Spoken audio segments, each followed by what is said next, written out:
తెనాలి వేదగంగోత్రి పౌరుష విజయవాడ వారి ఆధ్వర్యంలో బహుముఖ ప్రజ్ఞాశాలి తెలుగు సాహితీ లోకంలో నిరంతరం వీచే సాహితీ మారుతం కీర్తిశేషులు శ్రీ గొల్లపూడి మారుతిరావు గారు రచించిన కళాకారాచి తన సాంఘిక నాటక ప్రదర్శన రాత్రి 7:30 నాటకం గో టు హెల్. రచన కీర్తిశేషులు గొల్లపూడి మారుతిరావు. దర్శకత్వం జ్యోతి ప్రజ్వల. తదనంతరం సాయంత్రం 6 గంటలకు ఫ్రెండ్స్ ఆఫ్ తెనాలి పురస్కార ప్రధానోత్సవం. సభాధ్యక్షులు శ్రీ సరుకుమల సింగారావు, ప్రధాన కార్యదర్శి, కళల కాణాచి, తెనాలి. వక్తలు డాక్టర్ శ్రీ కందిమళ సాంబశివరావు, సుప్రసిద్ధ నాటక రచయిత, ప్రయోక్త, చిలకలూరిపేట. శ్రీ ముత్తేవి రవీంద్రనాథ్, సుప్రసిద్ధ సాహితీవేత్త, తెనాలి. శ్రీ వైఎస్ కృష్ణేశ్వరరావు, సుప్రసిద్ధ నాటక సినీ రచయిత, నటులు, దర్శకులు, ప్రయోక్త, పొన్నూరు. శ్రీ జీవీఎన్ఆర్ ఎస్ఎస్ఎస్ వరప్రసాద్, వ్యవస్థాపక అధ్యక్షుడు, గంగోత్రి ఫౌండేషన్, విజయవాడ. డాక్టర్ సాయి మాధవ్ బుర్రా, సుప్రసిద్ధ సినీ సంభాషణ రచయిత, అధ్యక్షుడు, కళల కాణాచి, తెనాలి. పురస్కారకర్త శ్రీ అప్పాజోస సత్యనారాయణ, వ్యవస్థాపక అధ్యక్షుడు, అభో విభో కందాళ ఫౌండేషన్, హైదరాబాద్. పురస్కార స్వీకర్త డాక్టర్ పాటిబడ దక్షామూర్తి గారు, ప్రముఖ వైద్యులు, తెనాలి. మరి కొంచెం క్షణాల్లో జ్యోతి ప్రజ్వలన కార్యక్రమం. జ్యోతి ప్రజ్వలన కార్యక్రమం మొదలవుతుంది. దయచేసి పెద్దలు జ్యోతి ప్రజ్వలన కార్యక్రమంలో పాల్గొనవలసి కోరుతున్నాం.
కాణాచి, తెనాలి మరియు వేదగంగోత్రి ఫౌండేషన్ విజయవాడ ఆధ్వర్యంలో ఈరోజు గొల్లపూడి మారుతీరావు గారు రచించినటువంటి గో టు హెల్ నాటకం రసఝరి పొన్నూరి వారి సమాజం వారి చేయి నాటక ప్రదర్శన. దీనికి ముందుగా ప్రైడ్ ఆఫ్ తెనాలి పురస్కార ప్రదానోత్సవ సభ ఇప్పుడు జరుపుకుంటున్నాం. ఈ సభకు అధ్యక్షత వహించవలసిందిగా ప్రధాన కార్యదర్శి కళల కాణాచి తెనాలి శ్రీ చెరుకుమల్లి సింగారావు గారిని సాదరంగా సప్రశంసాపూర్వకంగా సవినయంగా మనందరి కరతాళ ధ్వనుల మధ్య ఆహ్వానిస్తున్నాం. అలాగే వక్తలుగా సుప్రసిద్ధ నాటక రచయిత, ప్రయోక్త, చిలకలూరుపేట వాస్తవ్యులు డాక్టర్ కందిమళ్ళ సాంబశివరావు గారిని సాదరంగా వేదిక మీదకు ఆహ్వానిస్తున్నాం. అలాగే సుప్రసిద్ధ సాహితీవేత్త శ్రీ ముత్తేవి రవీంద్రనాథ్ గారిని వేదిక మీదకు సాదరంగా ఆహ్వానిస్తున్నాం. సుప్రసిద్ధ నాటక సినీ రచయిత, నటులు, దర్శకులు, ప్రయోక్త, పొన్నూరు వాస్తవ్యులు శ్రీ వైఎస్ కృష్ణేశ్వరరావు గారిని సాదరంగా సప్రశంసాపూర్వకంగా సవినయంగా వేదిక మీదకు ఆహ్వానిస్తున్నాం.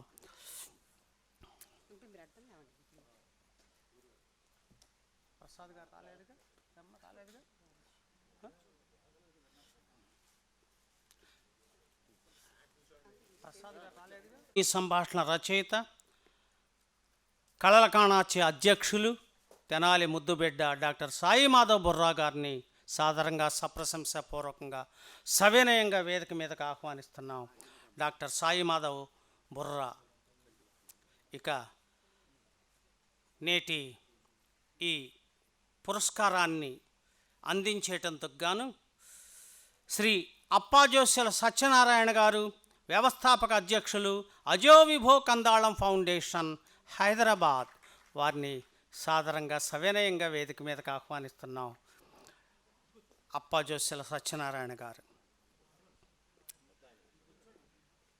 నేటి ప్రైడ్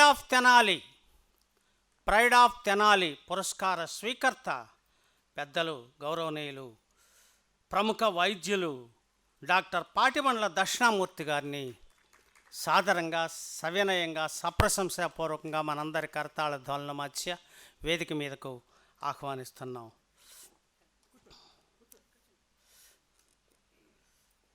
దక్షత కలిగినటువంటి సభాధ్యక్షులు చెరుకుమల్లి సింగారావు గారు వారి తొలి పలుకులతోటి సభా కార్యక్రమాన్ని ప్రారంభించవలసిందిగా వారిని ఆహ్వానిస్తున్నాం. మిత్రులారా, పెద్దలారా, స్వాధీమంతులారా, అందరికీ స్వాగతం పలుకుతూ కళల కాణాచి వేద గంగోత్రి ఫౌండేషన్ సంయుక్త ఆధ్వర్యంలో ప్రతి సంవత్సరం ఏప్రిల్ 7వ తారీఖున సుప్రసిద్ధ రంగస్థల నటులు, తెలుగు కళామ తల్లి ముద్దుబిడ్డ శ్రీ బుర్రా సుబ్రహ్మణ్య శాస్త్రి గారి ప్రతి సంవత్సరం ఏప్రిల్ 7వ తారీఖు నిర్వహిస్తూ ఉంటాము. అనివార్య కారణాల వల్ల ఈరోజు నిర్వహించుకుంటా ఉన్నాము. అదేవిధంగా గో టు హెల్ నాటకం తెలుగు నాటక రంగాన్ని ఉర్రూతొలగించినటువంటి ఒక గొప్ప చారిత్రకమైనటువంటి పాత్ర.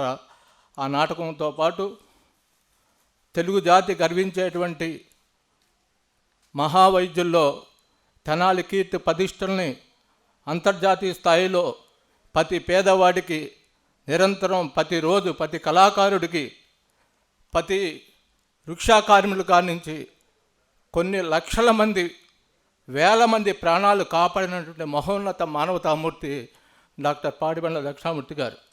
అంటే దాదాపుగా మన సాయి డాక్టర్ గారు మాకు మా 16-15 ఏళ్ల వయసులోనే తెలుసు మాకు. ఆయన పరుచూరు అచ్యుతరామ్ గారు డాక్టర్ గారు మాకు పరిచయం చేశారు ఎప్పుడూ 30 ఏళ్ల కిందట. ఇప్పుడు మాకు దాదాపు 49-50 ఏళ్ళు ఉండే ఇప్పుడు. అంతేకాకుండా ఎన్నో సాహిత్య కార్యక్రమాలు, తెలుగు సాహితీ ప్రపంచాన్ని అతను చేసినటువంటి కార్యక్రమాలతో సమాజంలో ఉన్నటువంటి అట్టడుగు శక్తుల నుండి అట్టడుగు సామాజిక వర్గం లక్ష్యాల్ని దోపిడీ మీద, దౌర్జన్యం మీద అన్యాయం మీద, అణచివేతల మీద అనేక రచనల పోటీలు, సాహిత్య కార్యక్రమాలతో పాటు మహాకవి శ్రీశ్రీ గారు, కొడగంటి కుటుంబరావు గారు లాంటి లెజెండ్స్ని తీసుకొచ్చినటువంటి గొప్ప వ్యక్తి. అటువంటి మహానుభావుడు డాక్టర్ పాటిబండి దక్షిణామూర్తి గారికి కళ్ళ కాణచి తరపున మనం ఈ కార్యక్రమం చెయ్యాలి అని సాయి గట్టిగా ప్రతిష్ఠ పూరి ఈరోజు ఈ కార్యక్రమాన్ని డాక్టర్ గారు చేయటం, వారు ఒప్పుకోవడం కూడా మాకెంతో సంతోషం. అదేవిధంగా ఈ కార్యక్రమానికి విచ్చేసినటువంటి పెద్దలు డాక్టర్ కందిమల్ల సాంబశివరావు గారు, సుప్రసిద్ధ సాహితీవేత్త, తెలుగు సాహిత్యాన్ని తెనాలి రామలింగ కవిని పరిచయం చేయడంతో పాటు ఒక పరిశోధనాత్మక గ్రంథాన్ని ఈ జాతికి అందించినటువంటి మన తెనాలి ముద్దుబిడ్డ శ్రీ ముత్తేవి రవీంద్రనాథ్ గారికి స్వాగతం పలుకుతూ, చాట్ల గారితో పాటు వైఎస్ కృష్ణేశ్వరరావు గారు గోటిహిల్ నాటకాన్ని ఉర్రూతలు ఊహించి బొర్రా సుబ్రహ్మణ్య శాస్త్రి గారు చివర ఆడినటువంటి నాటకం కూడా గోటిహిల్లే. అందుకే ఈరోజు అది ఇక్కడ నిర్వహిస్తూ ఉన్నాము. అంతేకాకుండా అప్పాదోసుల సత్యనారాయణ గారు, మీకు తెలుసు, తెలుగు జాతి, తెలుగు కలామ తల్లి ముద్దుబిడ్డే కాదు, తెలుగు సాహిత్యాన్ని, సాంస్కృతిక రంగాన్ని దశాబ్దాలుగా అమెరికా నుంచి వచ్చి ఆబో ఇవో కందానం ఫౌండేషన్ పెట్టి కొన్ని కోట్ల రూపాయలు ఖర్చు పెట్టినా చేయలేటువంటి ఎన్నో పనులు. ఇటీవల వైజాగ్లో వారి పరిషత్ నిర్వహిస్తే సాయి నేను వెళ్ళాం. కొన్ని లక్షల పేజీలు ప్రింటింగ్ చేశారు ఆయన. అది ఒక్క లెజెండరీ పర్సనాలిటీ అప్పాదోస సత్యనారాయణకే ఆ గౌరవం దక్కింది.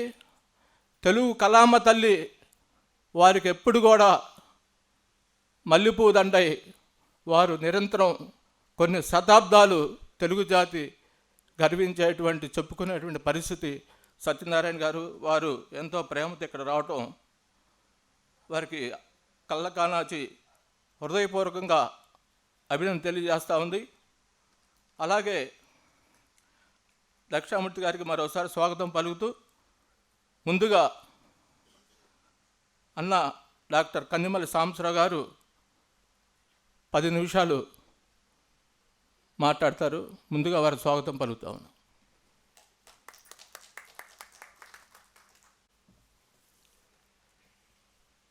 వేదిక పైన ఉన్న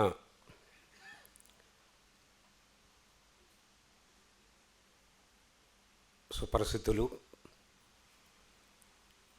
ఆసీనులై ఉన్న కళామూర్తులకు ముందుగా కళాభివందనం. ఈరోజు భృకుంశరత్న బుర్రా సుబ్రహ్మణ్య శాస్త్రి గారి స్మృత్యర్థం వారు నటించిన చివరి నాటకం గో టు హెల్. ఈ ప్రదర్శనతో పాటు ప్రముఖ వైద్యులు, సాహితీ వైద్యులు డాక్టర్ దక్షిణామూర్తి గారికి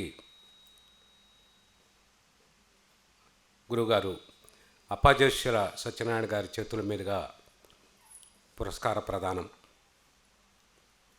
చాలా సంతోషదాయకమైనటువంటి అంశం. గో టు హెల్ నాటక రచయిత శ్రీ గొల్లపూడి మారుతీరావు. పరిచయం అక్కరలేని మంచి మేధోమథన రచయిత గొల్లపూడి మారుతీరావు. ఆయన చాలా సాహితీ ప్రక్రియలను స్పృశించారు. లోతులకు వెళ్ళి ఆ పిండీకృత సారాన్ని తన రచనల ద్వారా అందించారు. కథ, నవల, సినీ, ఎలిజీ ఇలా ఎన్ని ప్రక్రియలున్నా కళారంగంలో ఆయనకు పెద్దపీట వేసింది నాటక రచనే. ఆయన దాదాపు 30కి పైగా నాటకాలు రచించారు.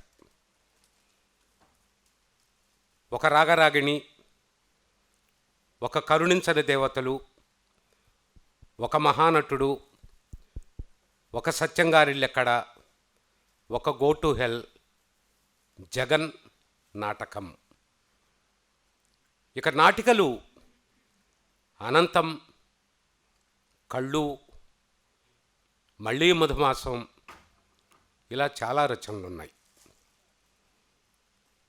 నాటక రంగంలో గొల్లపూడికి సుప్రతిష్టమైనటువంటి స్థానాన్ని ఇచ్చింది నిస్సందేహంగా కళ్ళు నాటిక.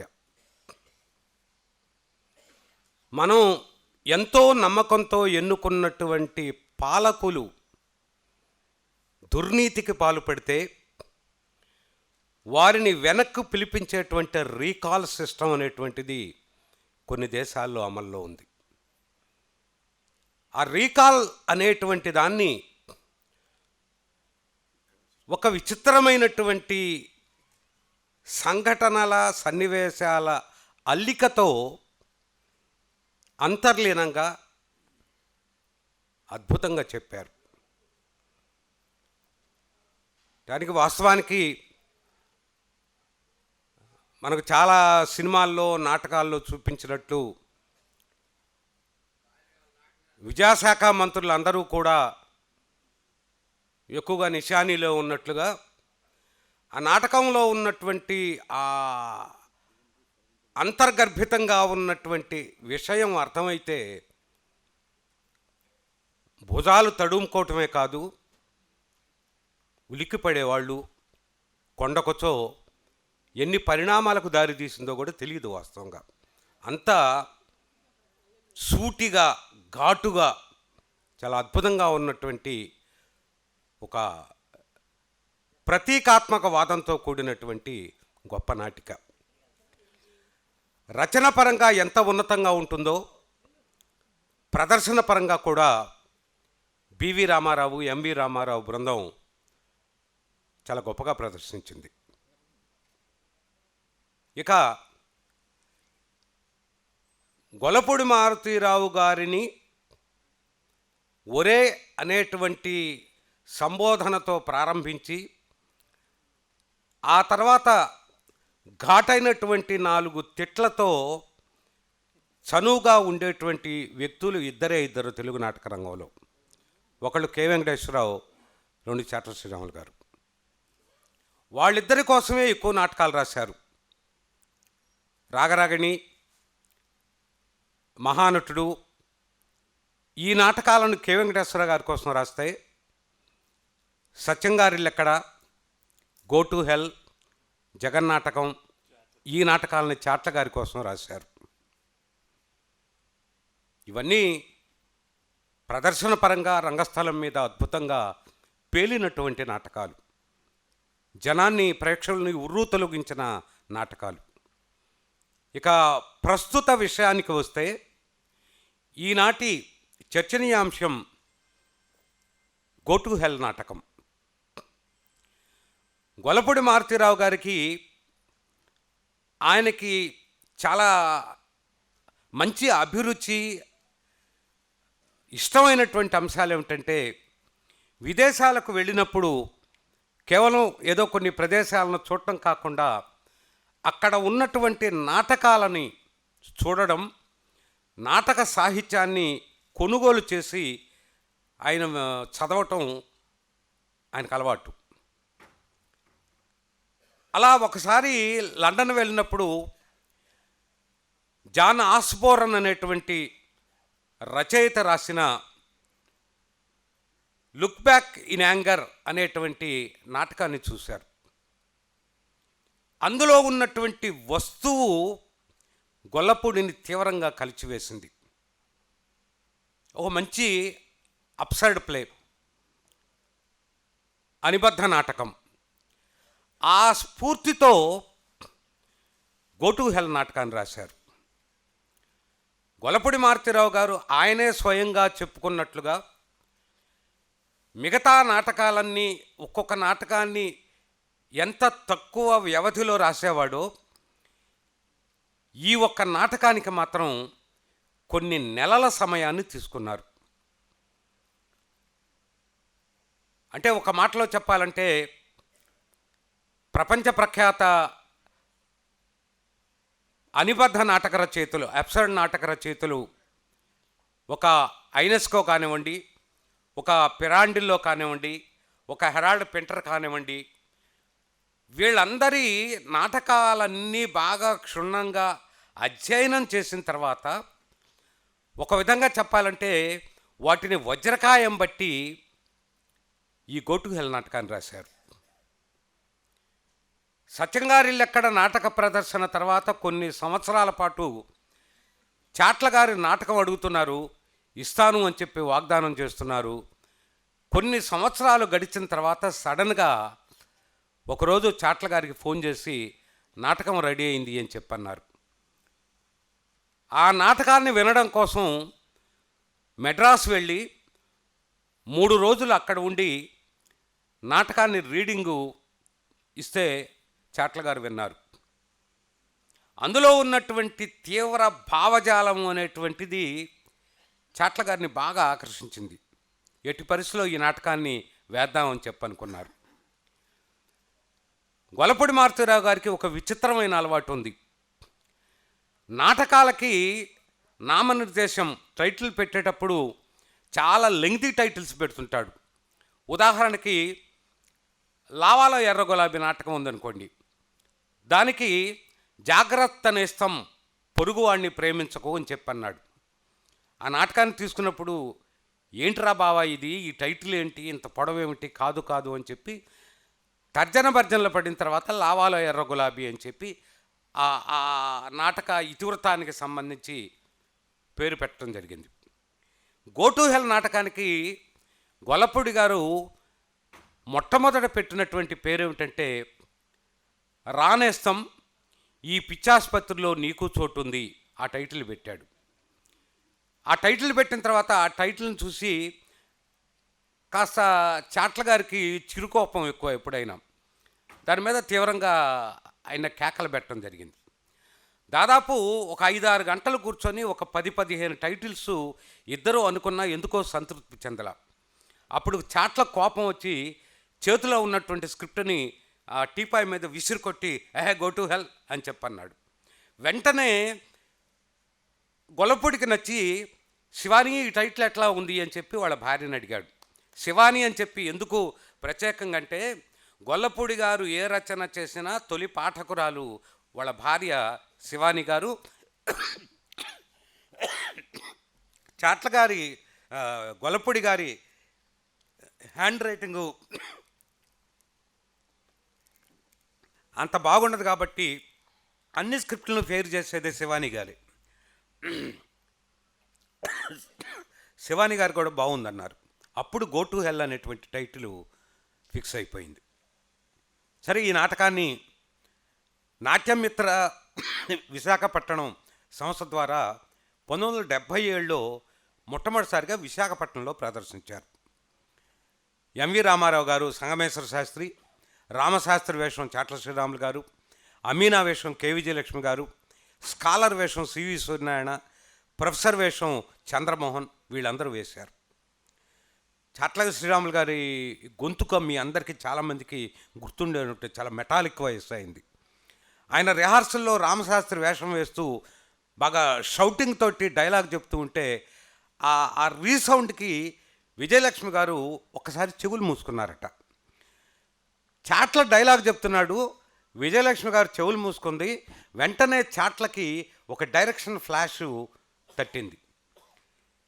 రామశాస్త్రి తిడుతున్నప్పుడు అమీనాకి వినపడకూడదు, ఆమె వినదలుచుకోలేదు ఆ డైలాగుల్ని. కాబట్టి అక్కడ విజయలక్ష్మి చెవులు మూసుకున్నప్పుడు చాట్ల జస్ట్ మైమ్ చేసేవాడు. ఆ అమ్మాయి ఎప్పుడైతే చేతులు అట్లా తీసిందో డైలాగ్ స్టార్ట్ చేసేవాడు. ఈ ఇంప్రవైజేషన్ అనేటువంటిది నాటకంలో మొట్టమొదటిసారిగా చాట్ల చాలా సక్సెస్ఫుల్గా చేశాడు. తర్వాత నాటకాన్ని మీరు కొద్దిసేపట్లో చూడబోతున్నారు. ఈ నాటకంలో పేరాలు చాలా విస్తృతంగా ఉంటాయి. ఆ పేరాలన్నింటినీ ఎడిట్ చేసుకుంటూ చాట్ల గారు మొట్టమొదటిసారిగా ఆయన డైరెక్టోరియల్ టచ్ ఏంటంటే శబ్దం కన్నా నిశ్శబ్దం భయంకరం. ఎప్పుడైనా నిశ్శబ్దాన్ని నాటకంలో చాలా ఎక్కువగా ఉపయోగించాడు, చాలా ఎక్కువగా. అంటే రంగస్థలం మీద నిశ్శబ్దం అనేటువంటిది కూడా ప్రేక్షకుల మనసుల్లో ఎంత విస్ఫోటనాన్ని కలిగిస్తుందో చాట్ల ఈ నాటకం ద్వారా ఆయన ప్రయోగించి చూడటం జరిగింది. ఈ నాటకానికి మొట్టమొదట విశాఖపట్నంలో వెళ్ళినప్పుడు గొల్లపూడి, చాట్ల ముగ్గురు వ్యక్తులను ప్రత్యేకంగా పిలిచారు. ఒకళ్ళు ఎన్ఆర్ నంది, 2 ఎండమూరి వీరేంద్రనాథ్, 3 మెడ్రాస్ నుంచి పాలగుమ్మి పద్మరాజుని పిలిపించారు. ఎన్ఆర్ నంది, ఎండమూరి ఇద్దరు కూడా నాటకాన్ని చూసి గొల్లపూడిని, చాట్లని చివాట్లు పెట్టారు. కానీ పాలగుమ్మి పద్మరాజు అద్భుతమైనటువంటి నాటకం అని చెప్పి ఆయన మెచ్చుకున్నాడు.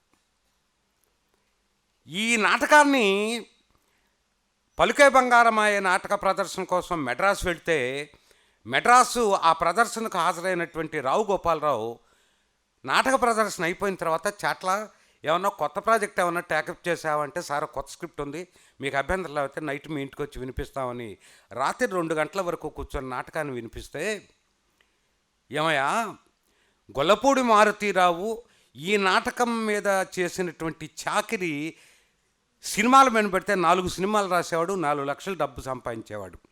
ఇటువంటి నాటకం రాశాడు అంటేనే నాటకం మీద అతనికి ఉన్నటువంటి మమకారం తెలుస్తుంది అని చెప్పన్నాడు.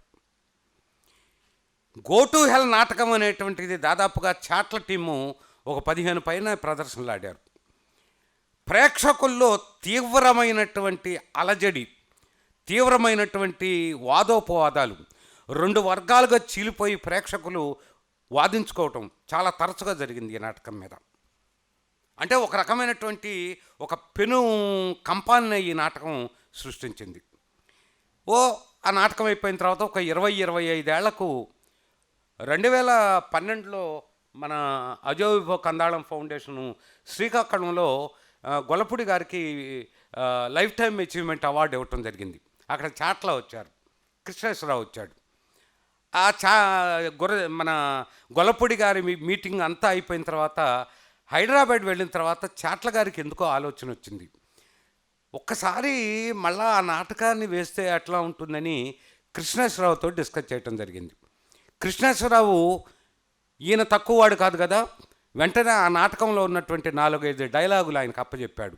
ఇంకెందుకు, నేను వేసిన రామశాస్త్రి వేషం నువ్వే అని చెప్పి అన్నాడు. అప్పుడు పట్టుకుంది వీళ్ళిద్దరికీ కుతిక. ఏమిటంటే సంగమేశ్వర శాస్త్రి పాత్ర వేసే నటులు ఎవరున్నారు అని చెప్పి. తర్జన భర్జనల తర్వాత చాట్ల గారే దీన్ని వేయగలిగినటువంటి ఒకే ఒక వ్యక్తి ఉన్నాడు, మరి ఆయన ఆమోదిస్తాడో లేదో అంటే ఎవరు అంటే బుర్రా సుబ్రహ్మణ్య శాస్త్రి. బుర్రా సుబ్రహ్మణ్య శాస్త్రి స్త్రీ పాత్రలతో రంగస్థలం మీద ఒక అద్భుతమైనటువంటి దివ్య ప్రదర్శన చేశాడు. అందుట్లో ఆయన ఇక మాస్టర్. మరి సాంఘిక నాటకాలు చాలా తక్కువగా వేశారు. అప్పటికి ఆయనకి 81 ఏళ్ల వయసు. ఈ వయసులో అంత పెద్ద పాత్ర వేస్తాడా లేదని చాట్ల గారు కృష్ణేశ్వరరావు ఆటో వేసుకొని రవీంద్ర భారత్కి వెళ్ళి పక్కనే మెల్లగా కూర్చొని గిల్లి, సార్ ఇది విషయం అంటే ఆయన తప్పనిసరిగా వేస్తాను అని చెప్పన్నాడు. ఇంకా గమ్మత్తు ఏమిటంటే అందులో వేషం వేస్తున్నటువంటి కృష్ణేశ్వరరావు, లేకపోతే అమీనా వేషం వేసినటువంటి మాధవో, లేకపోతే కూతురు వేషం వేసినటువంటి మన ఉత్తేజ్ కూతురు చేతనాను, వీళ్ళందరన్నా ఒక 5 నిమిషాలు రిహార్సల్కి ఆలస్యంగా వచ్చేవాళ్ళేమో. కానీ బుర్రా సుబ్రహ్మణ్య శాస్త్రి గారు చాట్ల అంటేనే టైం అంటే చాట్ల, ఆయనకన్నా 10 నిమిషాల ముందు రిహార్సల్ రూమ్కి వెళ్ళేవాడు. అంత వయస్సులో సంగమేశ్వర శాస్త్రి పాత్రని అత్యద్భుతంగా బుర్రావారు పోషించడం జరిగింది. మరి ఆ ప్రదర్శన 2-3 పడిన తర్వాత అయిపోయింది నాకు గుర్తుంది. అంటే ఈ వేదికకి తెనాలకి నాకు ఉన్నటువంటి అవినాభావ సంబంధం ఏంటంటే, నాకు ఇంతకుముందు ఇక్కడ ఏ వేదిక మీద 30 గంట నుంచి గంట ఛాన్స్ ఉండేది. 10 నిమిషాలకి దాన్ని 10 నిమిషాల్లోకి కూర్చడమే కష్టంగా ఉంది. సరే, ఆ ప్రదర్శన అయిపోయిన తర్వాత ఒక నాటకాన్ని ఒక తరం వేయొచ్చు, రెండో తరం వేయొచ్చు. మళ్ళా మూడవ తరం కూడా వేయడం అంటే చాలా గొప్ప విషయం. గమ్మత్ ఏంటంటే మీ అందరికీ తెలియని ఒక తమాషా అయిన సంఘటన చెబుతున్నాడు. నాకు దాదాపు 1979, 80 నుంచి కృష్ణేశ్వరరావు బాగా స్నేహితుడు, నాకు ఆప్తమిత్రుల్లో ఒకడు. అతని కేశ సంపద ధవళకాంతులతోటి దగదగా మెరిసిపోతూ ఉంటుంది. కానీ అతన్ని నల్లగా జుట్టు డై చేసుకొని నేను చూసినటువంటిది ఒకే ఒక పాత్ర గో టు హెల్ నాటకంలో రామశాస్త్రి. అదే మొదటు, అదే చివర. రంగు వేసుకొని నటించింది ఏకైక ప్రదర్శనది. ఇప్పుడు మళ్ళా బుర్రా సుబ్రహ్మణ్య శాస్త్రి గారి చివరి ప్రదర్శన స్మృత్యర్థం ఈరోజు గో టు హెల్ నాటకాన్ని మళ్ళా ప్రదర్శించడం, చాలా సంవత్సరాల తర్వాత పౌరాణిక పాత్రలలో కాకుండా ఒక సాంఘిక నాటకంలో పాత్రని మా అక్కిరాజు గారు వేషం వేయడం చాలా సంతోషం. ఇంత చరిత్ర సృష్టించినటువంటి ఈ నాటకాన్ని ఏరి కోరి ఇక్కడ కళల కాణాచి తెనాలిలో నిర్వహిస్తున్నటువంటి తమ్ముడు సాయి మాధవ్కి ప్రత్యేకంగా అభినందనలు తెలియజేస్తూ,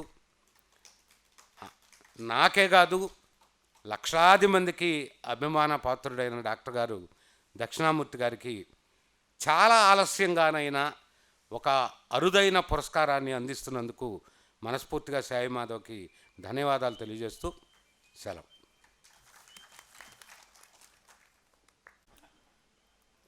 కందిమల్లి సాంబశివరావు గారికి హృదయపూర్వక అభినందన తెలియజేస్తూ, ఇప్పుడు ఫరేడ్ of Tenali award స్వీకరిస్తున్నటువంటి doctor పాడిపల్లి Dakshinamurthy గారి గురించి పెద్దలు గౌరవనీయులు శ్రీ ముత్తేవ రవీంద్రనాథ్ గారు, సమయం ఏంటంటే మనకి వెంటనే ఒక అరగంటలోనే మేము వెంటనే నాటికి ఇవ్వాలి, అందుకోసం నాటకానికి. Okay sir.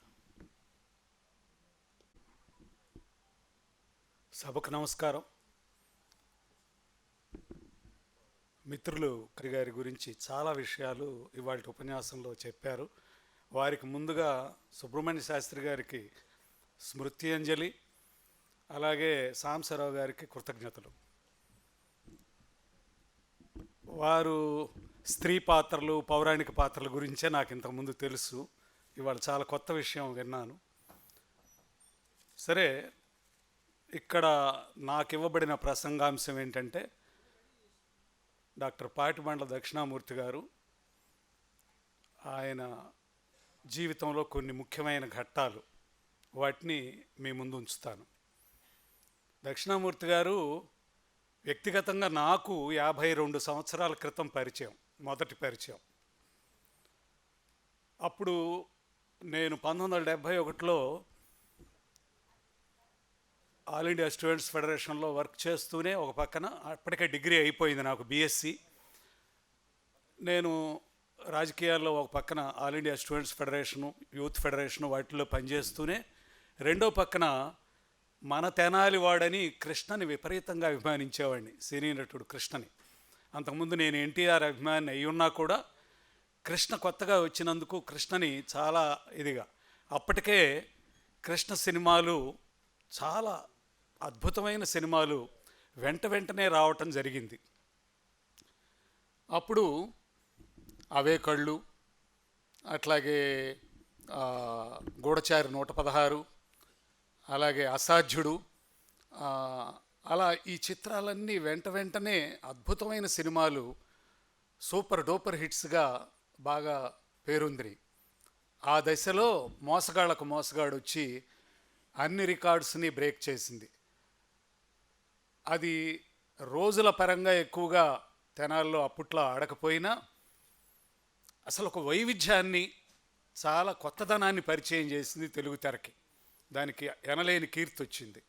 ఆ సందర్భంగా మేము తెనాల్లో పద్మాలయ కల్చరల్ అసోసియేషన్ అనే పేరుతో కృష్ణ అభిమానుల సంఘం ఒకటి స్థాపించి, ఆ తర్వాత వెంటనే వచ్చినటువంటి మొనగాడు వస్తున్నాడు జాగ్రత్త అని గైటీలో వచ్చింది, పిక్చర్ రిలీజ్ అయింది 72 జనవరి 13 సంక్రాంతికి విడుదల.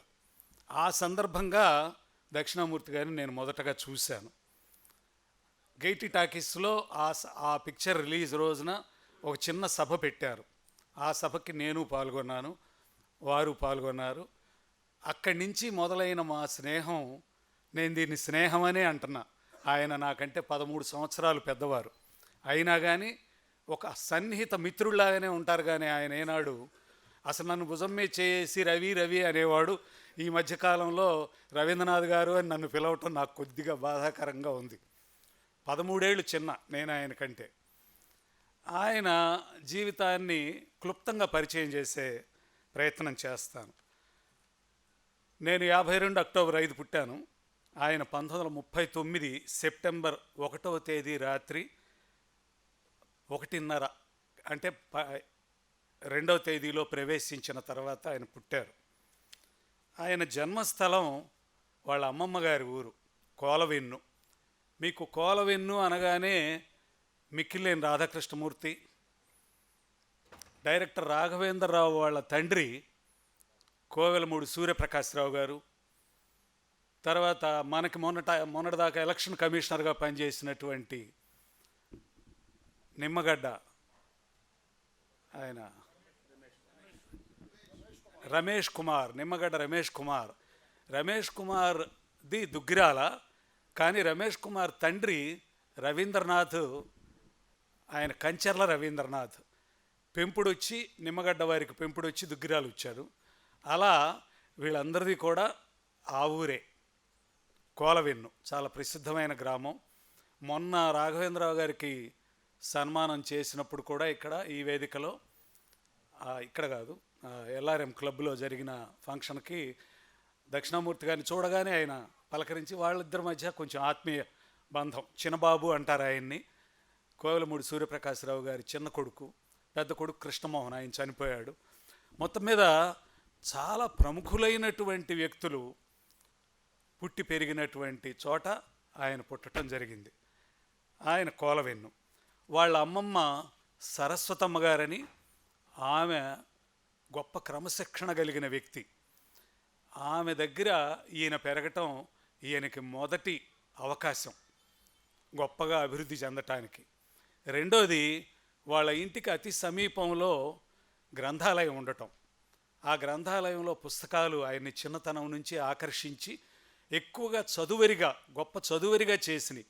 అందుకని రకరకాల సబ్జెక్ట్స్ మీద ఆయన ఒక లోతైన పరిజ్ఞానాన్ని సంపాదించడానికి కానీ, చదువుల్లో విపరీతంగా రాణించడానికి కానీ ఆయనకి గొప్ప అవకాశం అది లభించింది. పునాదిపాడు అని చెప్పిన వాళ్ళకి దగ్గరే ఒక ఊరు, అంటే కంకిపాడు నుంచి వెళ్ళే దారిలో పునాదిపాడు ఉంటుంది. ఆ పునాదిపాడుకి సంబంధించి అక్కడ బోర్డు స్కూల్లో ఆయన 1వ తరగతి నుంచి 11వ తరగతి వరకు దక్షిణామూర్తి గారు చదివారు. ఆయన ఇంటర్ ఫస్ట్ బ్యాచ్ 1954-56 మధ్య 2 సంవత్సరాలు inter first batch Andhra Loyola కళాశాల విజయవాడలో ఫస్ట్ క్లాస్లో ఉత్తీర్ణులయ్యారు. ఆ తర్వాత గుంటూరు మెడికల్ కాలేజీలో మెడిసిన్లో చేరారు. ఆ మెడిసిన్లో చేరి అక్కడ కూడా 1 సంవత్సరం గోల్డ్ మెడల్ తెచ్చుకోవటం, చాలా సంవత్సరాలు ఆయన, అంటే 5 సంవత్సరాల మెడిసిన్ కోర్సులో మిగిలిన సంవత్సరాల్లో ప్రశంసా పత్రాలు పొందటం అది జరిగింది. ఇక్కడ ఇంకొక ముఖ్యమైనటువంటిది ఏంటంటే 61-62 సంవత్సరంలో ఆయన హౌస్ సర్జన్ చేసి, ఆ తర్వాత 63-65 సంవత్సరాల మధ్య ఎండి జనరల్ మెడిసిన్ చదివారు విశాఖపట్నం ఆంధ్ర యూనివర్సిటీ, ఆంధ్ర మెడికల్ కాలేజీలో. అది చదివినప్పుడు ఆయన అక్కడ కూడా చాలా మెరిటోరియస్ పెర్ఫార్మెన్స్ ఇచ్చారు. అలాగే తర్వాత చేసిన ప్రైవేట్ ప్రాక్టీసు ఒక 3 ఏళ్ల పాటు, దాదాపుగా ఒక 3 ఏళ్ల పాటు విజయవాడలో ప్రైవేట్ ప్రాక్టీస్ చేయటం. ఆ తర్వాత గవర్నమెంట్ సర్వీసు 70 నుంచి 73 వరకు గవర్నమెంట్ సర్వీస్ చేశారు. విజయవాడలో ఉన్నటువంటి గవర్నమెంట్ హాస్పిటల్లో సివిల్ ఫిజీషియన్గా 3 ఏళ్ల పాటు దాదాపుగా చేశారు. ఆ తర్వాత 1973 జూన్ 16వ తేదీన వాళ్ళ అమ్మాయి పేరుతో గీతా నర్సింగ్ హోమ్ అని చెప్పని తెనాల్లో నర్సింగ్ హోమ్ పెట్టారు. వీరి అత్తగారిది ఎడ్లపల్లి. ఆ కారణంగా కూడా ఈ ప్రాంతానికి రావటం అనేటటువంటిది ఆయన ఇది జరిగింది, ఇష్టపడ్డారు. ఇక్కడ ఆయనకి తన కెరీర్లో అంటే వైద్య వృత్తి ప్రారంభించి వైద్య వృత్తి చేస్తున్న సమయంలో ఇండియన్ మెడికల్ అసోసియేషన్ వాళ్ళు జాతీయ స్థాయిలో గ్రామీణ గుండె వ్యాధి నిర్మూలన అనేటటువంటి నివారణకి సంబంధించిన కృషి చేసిన డాక్టర్లలో ఆయనకి ఒక బంగారు పథకం ఇవ్వటం జరిగింది దేశవ్యాప్తంగా. ఇది ఆయన కీర్తి కిరీటంలో మొట్టమొదటి కలికి తొరాయి. తర్వాత వైద్యశాలని బాగా అభివృద్ధి చేశారు, తన గీతా నర్సింగ్ హోమ్ని. ఆ వైద్యశాలను అభివృద్ధి చేసినప్పుడు ఆయన తెనాల్లో దాదాపుగా మొదటిదే అనుకుంటాను ఐసీయూ, ఇంటెన్సివ్ కేర్ యూనిట్ అనేది ఒక హాస్పిటల్లో ఉండటం అదే మొదటిది అనుకుంటాను. అప్పుడు అది కూడా పెట్టారు. తన పూర్వం తనకి విద్య గరపినటువంటి ప్రొఫెసర్లందరినీ కూడా వారి రుణాన్ని ఆయన తీర్చుకున్నారు. ఆహ్వానించి వాళ్ళందరినీ తెనాలి ప్రజలకు పరిచయం చేసి, అలాగే వాళ్ళకి చక్కగా తనకు తోచిన రీతిలో సన్మానం చేసి, ఆయన చాలా ఉదారమైన హృదయం కలిగిన వ్యక్తి, చాలా సౌమ్యులు. అసలు ఆయన గురించి చెప్పాలి అంటే positive features dominate the negative elements. If any ఏదన్నా ఉన్నా కూడా చిరుకోపమో ఇంకొకటో ఇట్లాంటి చిన్న చిన్న ఉన్న లోపాలు ఆయనలో ఉన్న పాజిటివ్ ఫీచర్సే ఆయన్ని డామినేట్ చేస్తాయి. ఆయన పర్సనాలిటీ అద్భుతమైన పర్సనాలిటీ. సరే, ఆ తర్వాత 10th క్లాస్లో వాళ్ళ అబ్బాయి వేణుగోపాల్ 1980లో రాష్ట్రం మొత్తం మీద ప్రథమ స్థాయిలో వచ్చారు ఆయన. ఆ సందర్భంగా ఆయన్ని మనం ఏమనాలంటే వేణుగోపాల్ గారిని chip off the old block అంటారు ఇంగ్లీష్లో. అంటే తండ్రికి తగ్గ తనయుడు, లేక తండ్రి లక్షణాలు తన పూర్వుల లక్షణాలు పుణికిపుచ్చుకున్న వ్యక్తి ఆయన. ఆయన కూడా చదువులో అద్భుతంగా రాణించారు. ఆయన కూడా ఇట్లాగే ఎండి జనరల్ మెడిసిన్ చదవటం జరిగింది. అయితే ఈయన మాత్రం అంటే వాళ్ళ అబ్బాయి రెండో అబ్బాయి జితేంద్ర అని చెప్పని ఆయనేమో ఒక సాఫ్ట్వేర్ కంపెనీ పెట్టుకుని ఒహయో రాష్ట్రంలో ఆయన అక్కడ స్థిరపడ్డారు. తర్వాత అమ్మాయి ఏమో మనకు ఒకప్పుడు ఇక్కడ కంఠంనేని శరత్చంద్ర సాయి గారు అని ఉండేవాడు, వాళ్ళ తమ్ముడే నట శ్రీనివాస సాయి వీళ్ళ అల్లుడు. ఆయన కార్డియాలజీ విభాగంలో, కూతురేమో స్త్రీల ప్రసూతి విభాగంలో హెడ్ చేస్తూ ఆయుష్ హాస్పిటల్ విజయవాడలో ఇవాళ వాళ్ళిద్దరూ దాన్ని బ్రహ్మాండంగా నడుపుకుంటున్నారు. వీరు దక్షిణామూర్తి గారు మామూలుగా అందరిలాగా డాక్టర్గానే తన కెరీర్ కొనసాగించిన వ్యక్తి కాదు. దక్షిణామూర్తి గారు గొప్ప సహృదయులు. ఆ సహృదయం కారణంగానే ఆయన తనకంటే ఎంతో చిన్నవాళ్ళు, ఇప్పుడు నేను 13 ఏళ్ళు చిన్నవాడిని చెప్తున్నాను, అలాగే ఎంతోమంది ఆ క్లాసికల్ ఫిల్మ్ సొసైటీ పెట్టినప్పుడు భగవాన్లని ఉండేవాడు ఒక అతను ఇంకా నాకంటే కూడా ఇంకో 2 ఏళ్ళు చిన్నవాడు. వీళ్ళంతా కూడా ఎంత ఏజ్ గ్యాప్ ఉన్నా కూడా ఆయన గొప్ప హృదయంతో అందరితో చక్కగా మెసులుతూ అందరినీ చక్కగా ఆకట్టుకుంటూ ఆయన అద్భుతమైన కృషి చేశారు. తెనాల్లో ఒక చిరస్మరణీయమైన వ్యక్తిగా కీర్తి సంపాదించినటువంటి వ్యక్తుల్లో చెప్పుకోవాలంటే ఇవాళ ఉన్న వాళ్ళల్లో దక్షిణామూర్తి గారినే ముందు చెప్పుకోవాలి. అలాంటి పరిస్థితుల్లో దక్షిణామూర్తి గారు చేసిన పొరపాట్లు కూడా ఉన్నాయి.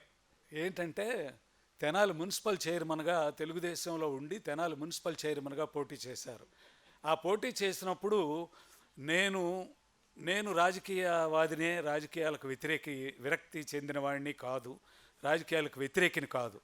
కానీ ఈ రాజకీయాల్లో ఇమడగలరా లేరా అనే అభిప్రాయం ఉండి కూడా నేను కూడా ఆయన్ని వ్యతిరేకించి ఒక్క మాట కూడా నేను చెప్పలేకపోయా. ఆయన ఎంతో సన్నిహితంగా ఉన్నవాడైనా కూడా ఆయన దానిలో ఓడిపోవటం జరిగింది.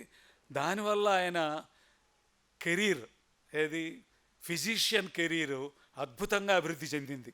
ఆయన మొత్తం కాన్సన్ట్రేట్ చేశారు ఆ తర్వాత. అందువల్ల కూడా అది ఒక రకంగా మంచే జరిగిందని నేను అభిప్రాయపడుతున్నా. అలాగే తన కెరీర్లో తన అనుభవాలు వాటన్నిటినీ గుదిగుచ్చి వ్యాస పరంపరగా 2 పుస్తకాలు ఇప్పటికి వెలువరించారు. అంతకుముందు కొన్ని పుస్తకాలు వేసినా కూడా అచ్చంగా వ్యాసాలని క్రోడీకరించి పుస్తకాల రూపంలో తీసుకురావటం కూడా ఇటీవల కాలంలో ఆయన చేశారు. తర్వాత IMA Indian medical association Tenali శాఖకి ఆయన 3 సార్లు అధ్యక్షులుగా వ్యవహరించారు. ఇది చాలా అరుదైన గౌరవం. అలాగే ఉచిత వైద్య శిబిరాలు చాలా ఢిల్లీ తెలుగు అకాడమీ వాళ్ళ పురస్కారం కూడా పొందిన అరుదైన గౌరవం ఈయనకి లభించింది. అలాగే ఈయన మామూలుగా ఊరికే తన ప్రాక్టీస్ని పెంచుకునేటటువంటి కార్యక్రమాలు చేయరు. ఆయన ఎంతసేపటికి ప్రజలకు ఏ విధంగా ఉపయోగపడాలి మనం అని చెప్పని ఈ సైన్సు, ఈ మెడికల్ సైన్సు సాధారణ ప్రజలకి ఏ విధంగా ఉపయోగపడుతుంది. ఎందుకంటే ఆయన గురించి తెలిసిన వాళ్ళు చాలామంది మీలో ఉండుండొచ్చు.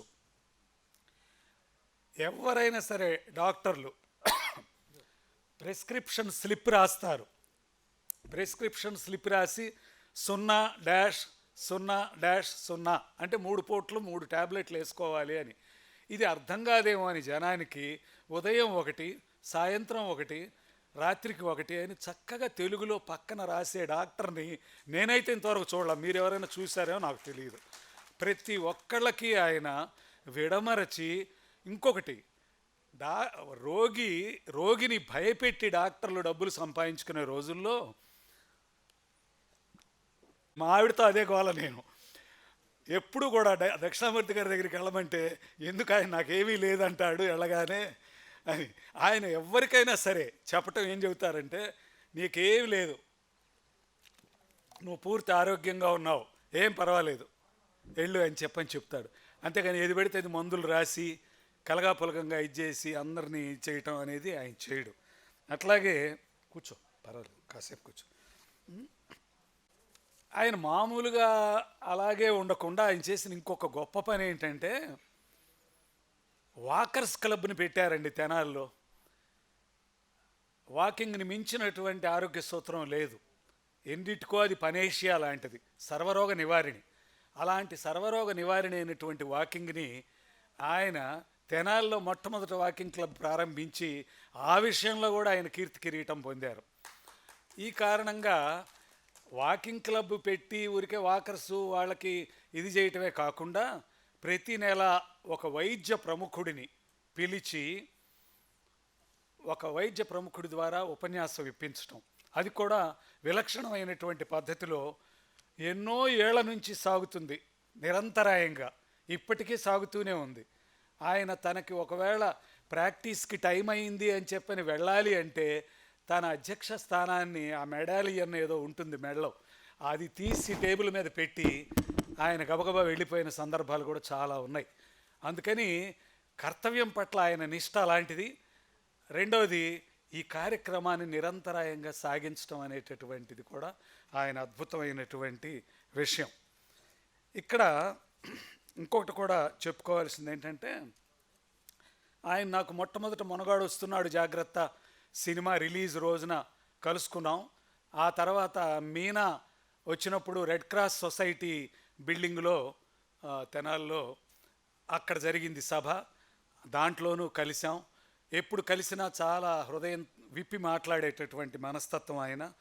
అలాగే నేను కమర్షియల్ ట్యాక్సెస్ డిపార్ట్మెంట్లో, అంటే రాజకీయాల్లో 1980లో బయటపడి మానుకున్న తర్వాత హోల్ టైమర్గా అంతకుముందు రాజకీయాల్లో పనిచేసి సిపిఐ పార్టీలో, దాని నుంచి బయటకు వచ్చేసి నేను రకరకాల కాంపిటేటివ్ ఎగ్జామ్స్ రాస్తూ అట్లా సెలెక్ట్ అవుతూ వచ్చాను. నేను ఏసిటిఓగా సెలెక్ట్ అయ్యి విజయవాడ వచ్చినప్పుడు ఆయనకి, ఈయన మామూలు సినీ అభిమానం కలిగి ఉండటం వేరు. అందరు డాక్టర్లకి సామాజిక సేవ ఉంటుంది, సాహిత్య సేవ ఉంటుంది, ఎడిదిరిగి రోగులకు సేవ చేస్తారు. అది కాక ఈయనలో ప్రత్యేకమైన లక్షణం ఏంటంటే సినీ అభిమానం. అసలు మామూలు మేము కూర్చుంటే మేము కేరింతలుగా ఆయనకంటే చాలా చిన్నవాళ్ళు అయినటువంటి మేము ఎలా వ్యవహరిస్తామో, మా హీరోల పట్ల అభిమానాన్ని కురిపిస్తామో, ఆయన కూడా అంత వయసులో కూడా ఆయన ఇప్పటికీ సినిమా పిచ్చివాడు, సినిమా పిచ్చి దక్షిణామూర్తి గారికి. అయితే ఆ సినిమా పిచ్చే ఆయన ఇబ్రహీంపట్నంలో, అంటే వాళ్ళది గుంటుపల్లిని గురించి కూడా 2 ముక్కలు చెప్తాను ఇక్కడ. గుంటుపల్లి గుంటుపల్లిలో వాళ్ళ తల్లి చెల్లమ్మ గారు, తండ్రి కుటుంబరావు గారు, పాటిబండ్ల వారు. ఈ గుంటుపల్లి ఏంటంటే మన ఉత్తరాంధ్రలో 3 జిల్లాలు ఉన్నాయి కదా ఇవాళ. ఆ ప్రాంతం నుంచి బౌద్ధ జైనులు ప్రవేశించి మన దక్షిణ ప్రాంతానికి వచ్చారు. ఒకప్పుడు ఉత్తరాంధ్రలో విపరీతమైనటువంటి హైందవ దాడులు చాలా జరిగినప్పుడు వాటిని తట్టుకోలేక చాలామంది ఇక్కడికి కంచికచెర్ల, ఈ విజయవాడ దాటిన తర్వాత గొల్లపూడి నుంచి మొదలుపెట్టి నతవాటి సీమ అంటారు చరిత్రలో. ఈ నతవాటి సీమ నాయకులు అనబడే వాళ్ళే కంచికచెర్ల, ఇబ్రహీంపట్నం, తర్వాత నందిగామ, మధిర, జగ్గయ్యపేట. ఈ ప్రాంతాల నుంచి వాళ్ళు కాకతీయులకు కూడా మూలమైన వాళ్ళు అనమాట. నతవాటి నాయకులు అంటారు వాళ్ళని. వాళ్ళు ఇక్కడి నుంచి మొదలుపెట్టి మొదటి శాసనం వాళ్ళది ఇక్కడ మాంగల్లు అని చెప్పని నందిగామ పక్కనే ఉన్న మాగల్లు అనే ఊరు అక్కడ దొరికింది. దాని మీద కొంత పరిశోధన చేసిన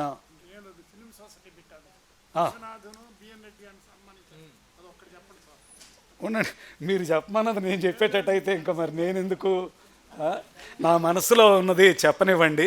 ఎందుకంటే ఇంకా హాల్ కూడా పూర్తిగా నిండలేదు కాబట్టి నాటకానికి తొందరపడేవాళ్ళు కూడా అక్కడి నుంచి బయలుదేరి వాళ్ళే మహబూబాబాద్ లేక మానుకోట అని వాళ్ళు పిలువబడుతున్నటువంటి ప్రాంతం ఏదైతే ఉందో అక్కడికి వెళ్ళినట్టు, ఆ తర్వాత వరంగల్ చేరుకుని కాకతీయులుగా వాళ్ళే రూపొందారనేటటువంటిది చరిత్ర తెలిసిన వాళ్ళు ఎవరికైనా తెలిసే విషయం. ఇబ్రహీంపట్నంలో ఈయన తన ఊరికి దగ్గరగా ఉన్నటువంటి ఇబ్రహీంపట్నంలో బాలాజీ థియేటర్, వెంకటరమణ అని 2 థియేటర్లు ఉండేవి అక్కడ.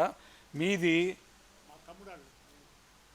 అదే ఏదైనా కానీ మీకు సంబంధించిన లింక్ ఉన్నటువంటి థియేటర్ కూడా రన్ చేసినటువంటి డాక్టర్గా ఉండి కూడా ఆయన డాక్టర్గా ఉండి సినిమా అభిమానిగా ఎట్లయితే సినిమా కార్యక్రమాల్లో చాలా అద్భుతంగా లీనమైపోయారో అలాగే సరే ఈయన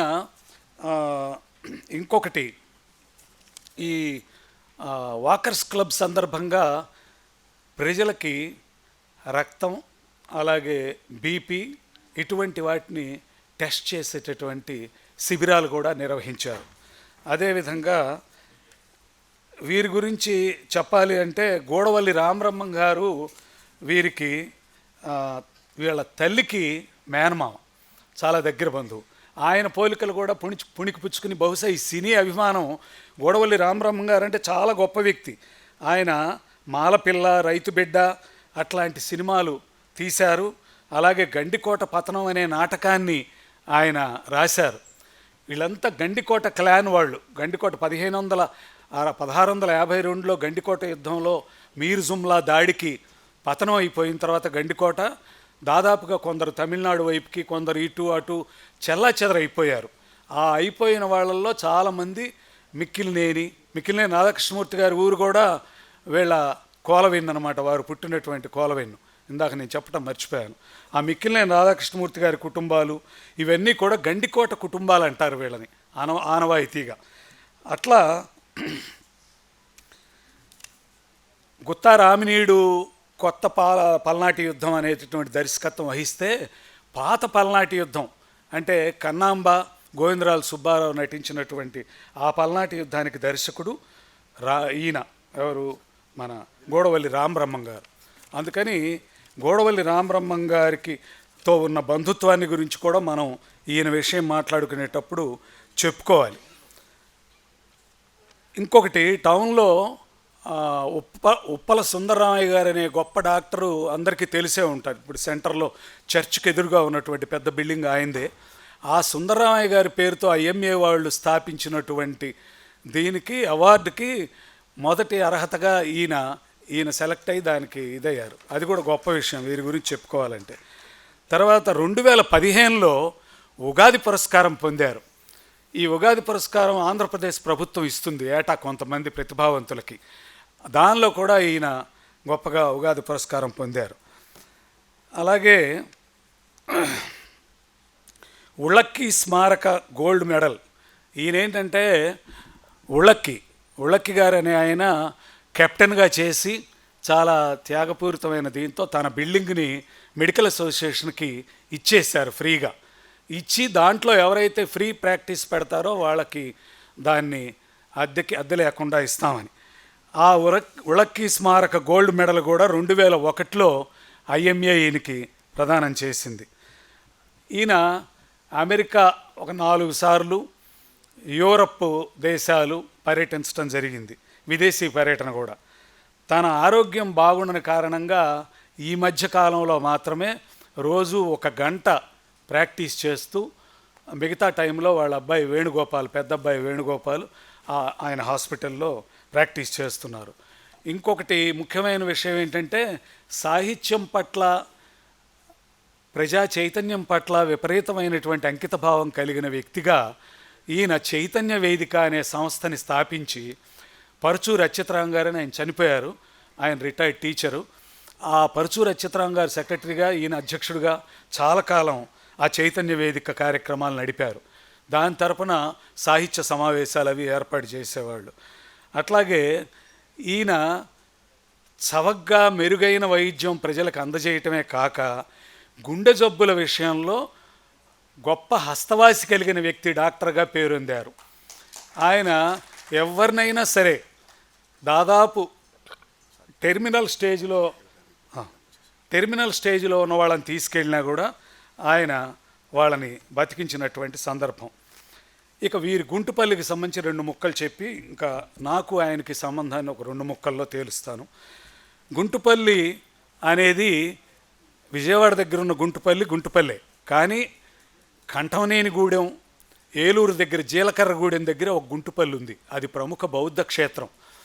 ఈ బౌద్ధులంతా కూడా ఈ వలసొచ్చే క్రమంలో వాళ్ళు ఆ గుంటుపల్లి నుంచే వచ్చారనేటటువంటిది చరిత్రకారుల విశ్వాసం. అందుకని అక్కడి నుంచి వచ్చి ఇక్కడ గుంటుపల్లి అని, మా అమ్మమ్మ గారు ఊరు చిన్నపాలెం పక్కనే గుంటుపల్లి వారిపాలెం అని ఇంకోటి ఉంది, అక్కడ కూడా అంతా గుంటుపల్లి వాళ్ళు ఉంటారు.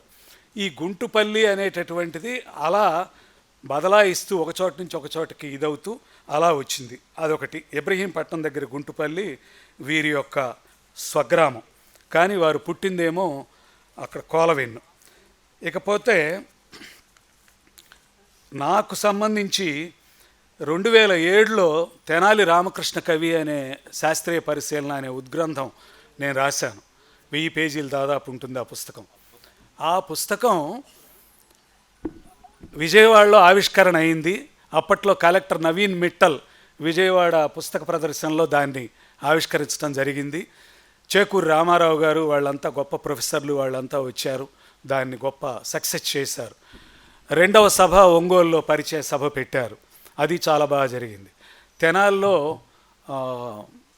2007లోనే మార్చి ఏప్రిల్ నెలల్లో అనుకుంటాను, నాకు కరెక్ట్గా తేదీ గుర్తులేదు, వెంకటేశ్వర టాకీసు అప్పటికే మూసేసి అది కళ్యాణ మండపంగా నడుస్తున్నది, దాంట్లో జరిగింది. ఆ సభకి అధ్యక్షులు వీరే. ఆయన చేసిన గొప్ప పని ఏంటంటే, అంటే నా పట్ల ఎంత అభిమానం అంటే, 30 సంఘాలను సమావేశపరిచారు ఆయన. తెనాల్లో సాహిత్య సంఘాలు కానీ, సామాజిక సేవా సంస్థలను కానీ 30 సంఘాలని సమావేశపరిచి వాళ్ళందరితో సంప్రదించి ఒక గొప్ప కరపత్రాన్ని కూడా ఇష్యూ చేసి, అప్పుడు తెలుగు యూనివర్సిటీ వైస్ ఛాన్సలరు ఆవుల మంజులత అని ఆవిడ దాంట్లో ప్రధాన వక్తగా, వ్యాఖ్యాతగా ఉన్నారు. అలాగే అధ్యక్షులు దక్షిణామూర్తి గారు. ఇది నేను మర్చిపోలేను. అప్పుడు ఇక ఆ తర్వాత మాకు సాన్నిహిత్యమైన పరిచయం ఉండటం వల్ల మా సొంత సంస్థ విజ్ఞాన వేదిక అని ఒక సంస్థ ఉంది, సామాజిక సేవా సంస్థ. రక్తదాన శిబిరాలు, తుఫాన్లు వచ్చినప్పుడు వాటికి ఆదుకోవటానికి, ప్రజల్ని ఇచ్చేయటానికి ఇది. అట్లాగే అంధులతో ఒకరోజు అనే పేరుతో ఒకటి, అలాగే శ్రమవీరులతో ఒకరోజు అనే పేరుతో ఒక కార్యక్రమం, చాలా పెద్ద కార్యక్రమం, రోజల్లా కార్యక్రమం నిర్వహించాం. రాష్ట్రం మొత్తం మీద నుంచి అందరినీ ఇన్వైట్ చేసి, బ్లైండ్ స్కూల్స్ నుంచి అంధత్వానికి కారణాలు ఏమిటనేటటువంటి సెమినార్సు రకరకాలైనటువంటివి నిర్వహించాం. వాటన్నిటికీ అధ్యక్ష స్థానంలో దక్షిణామూర్తి గారే ఉండటం జరిగింది. అట్లాగే మేము రక్తదాన శిబిరం నిర్వహించినప్పుడు 28 మంది రక్తదాతలు, ప్రముఖ రక్తదాతలు, రిపీటెడ్గా రక్తదానం చేసేవాళ్ళని పెద్ద ఎత్తున సత్కరించాం. ఆ సందర్భం కూడా మా చిన్రావూరు హై స్కూల్లో జరిగింది. ఆ సందర్భంగా కూడా ఆయనే అధ్యక్షులుగా వ్యవహరించారు. అట్లాగే కంటి వైద్య పరీక్షలు, కళ్ళద్దాలు ఇవ్వటం, అట్లాగే పేద ఇంజనీరింగ్ విద్యార్థులకి స్కాలర్షిప్స్ ఒక 6-7 ఏళ్ల పాటు దాదాపుగా ఇచ్చాం. ఆ సందర్భంగా కూడా జరిగిన సభలకి వారే అధ్యక్షత వహించారు. అలా మా మధ్య ఒక సన్నిహితమైనటువంటి బాంధవ్యమే ఉంది. ఆ కారణంగా ఇక్కడ నాకు అవకాశం ఇచ్చారనుకుంటున్నాను మాట్లాడటానికి. ఆయన గురించి చెప్పగలిగేటటువంటి వాళ్ళు డీటెయిల్ మరి ఇక్కడ చెప్పనివ్వట్లేదు నన్ను, ఆ కంప్లైంట్ ఉంది. ఇంకా డీటెయిల్డ్గా చెప్పాల్సినటువంటి విషయాలు చాలా ఉన్నాయి. ఏదైనా కానీ నేను మిమ్మల్ని ఇబ్బంది పెట్టడం అనేది నాకు ఇష్టం లేదు. రెండోది నాటక ప్రదర్శన ఒకటి ఉన్నది. రెండోది సాయి మాధవ్ గారు పాపం వచ్చి కూడా చెప్పారు, అందుకని నేనేం అనుకోవట్లేదు. నాకు కూడా ఇందాక సాంబశివరావు గారి లాగానే గంట మాట్లాడే అలవాటు ఉంది. అయితే ఈ అవకాశం ఇచ్చినందుకు నిర్వాహకులకి, కళల కాణాచి నిర్వాహకులకి నేను హృదయపూర్వక కృతజ్ఞతలు తెలియజేసుకుంటూ మీ అందరి దగ్గర సెలవు తీసుకున్నాను. చాలా థ్యాంక్ యూ సార్. డాక్టర్ గారి గురించి దాదాపు ఒక రోజల్లా పెట్టాలి కార్యక్రమం, కానీ మనకు సమయం లేదు కాబట్టి నిజంగా రవీంద్రనాథ్ గారు గంట పైన మాట్లాడతారు వాస్తవంగా డాక్టర్ గారి గురించి. చాలా క్లుప్తంగా అద్భుతంగా చెప్పారు sir, thank you. Pride of Tenali అనేది తెనాలి 1909లో ఒక పంచాయతీ, 1910లో తొలి మున్సిపాలిటీగా ఏర్పడింది. తొలి మున్సిపల్ చైర్మన్ చెమిడిగుంట సుబ్రహ్మణ్య శాస్త్రి. ఈ 100 సంవత్సరాలు, ఈ 114 సంవత్సరాల్లో తెనాలి మున్సిపాలిటీగా ఏర్పడిన తర్వాత ఈ అవార్డు ఇంతవరకు ఎవరు ఇవ్వాల. ప్రైడ్ ఆఫ్ తెనాలి అనే పేరు అనేది మన మిత్రుడు సాయి మాధవ్ దీన్ని ఏర్పాటు చేసి, మనం కళారంగం, సాహిత్య రంగమే నాటక రంగం కాకుండా డాక్టర్ లాంటి మహనీయులకు మనం 10 సంవత్సరాలు ఒకసారి ఇలాంటి కార్యక్రమం ఏర్పాటు చేద్దామని ఇలా ఏర్పాటు చేయడం జరిగింది. ఇప్పుడు సుప్రసిద్ధ రంగస్థల నటులు, దర్శకులు, సినీ రచయిత, సినీ నటులు, ప్రముఖులు, ఈ నాటిక దర్శకులు ఇప్పుడు గోటు హిల్ నెక్స్ట్ వెంటనే స్టార్ట్ అవుద్ది, ఒక పావు గంటలో వారు మాట్లాడతారు. ఇప్పుడు 5 నిమిషాలు. సభాధ్యక్షులు చెరుకుమిల్లి సింగారావు గారికి, ఈనాటి ప్రైడ్ ఆఫ్ తెనాలి స్వీకారకర్త, అవార్డు స్వీకారకర్త, మానవతావాది. అంటే వైద్యుడు మానవత్వంతో ఉంటే ఆ పరిమళం వేరు, ఆ వ్యక్తిత్వం వేరు. అలాంటి దక్షిణామూర్తి గారు, వారికి తర్వాత అనేక బహుముఖమైన ప్రజ్ఞాశాలి. అంటే అప్పాజోసులు గారి గురించి అంటే కొంతమందికి కొంత తెలిస్తే కొంతమందికి ఇంకొంత తెలిసి ఉంటుంది, కొంతమందికి ఇంకా కొంత తెలిసి ఉంటుంది. అట్లా ఒక నదిని సమగ్రంగా చెప్పాలి అంటే నదిని మొత్తం చూసిన వాడే నది గురించి చెప్పగలుగుతాడని అంటారు. ఎందుకంటే ఎక్కడో పాపికొండల్లో చూసినవాడు నిండు గర్భిణిలాగా ఉందంటట, నాసికాత్రైమంలో చూసినవాడు అరే ఏదో ఆవు ఉచ్చపోస్తున్నట్టు చిన్న దారలాగా ఉందంటట, ఇంకెక్కడో ధవళేశ్వరం దగ్గర చేసినాడు విశాలంగా ఉందంట. అంటే ఆ నది పుట్టుక నుంచి అది ఎక్కడెక్కడ ఎలా పరిణమించింది అన్నది చూసిన వాళ్ళే చెప్పగలుగుతారు. కాబట్టి ఆయన గురించి నేను సమగ్రంగా చెప్పలేను, కానీ అలాంటి ఇప్పుడు ఎందుకు అది ఇప్పుడు దక్షిణామూర్తి గారు అది అందుకని అంటే చెప్పాలి కదా. అలాగే ఇప్పుడు అద్భుతంగా పరిచయం చేసినటువంటి ముత్తేవి రవీంద్రనాథ్ గారు, తర్వాత అన్న కందిమళ్ళ సాంబశివరావు గారు నాకు ఆప్తుడు, ఒక రకంగా గైడు, ఒక రకంగా నన్ను అలా కాదు ఇలా వెళ్ళని కూడా ఆయన నిర్దేశిస్తుంటాడు. అలా ఆ తర్వాత ముఖ్య కారకుడు బుర్రా సాయి మాధవ్ గారు. ఈ కార్యక్రమాన్ని అంటే సినిమాలు నాకు టచ్ ఉంది. ఒక సినిమాల్లో ఉండేటువంటి వ్యవహారం తెలుసు. ఆ సినిమాలు వచ్చి ఏదైనా కార్యక్రమం చేయాలంటే కార్యక్రమానికి అయ్యే డబ్బు కాకుండా అక్కడ మిస్ అయిన కాలానికి కూడా చాలా డబ్బు పోతుంటుంది. 2 రకాల ఆర్థిక నష్టం ఉంటుంది.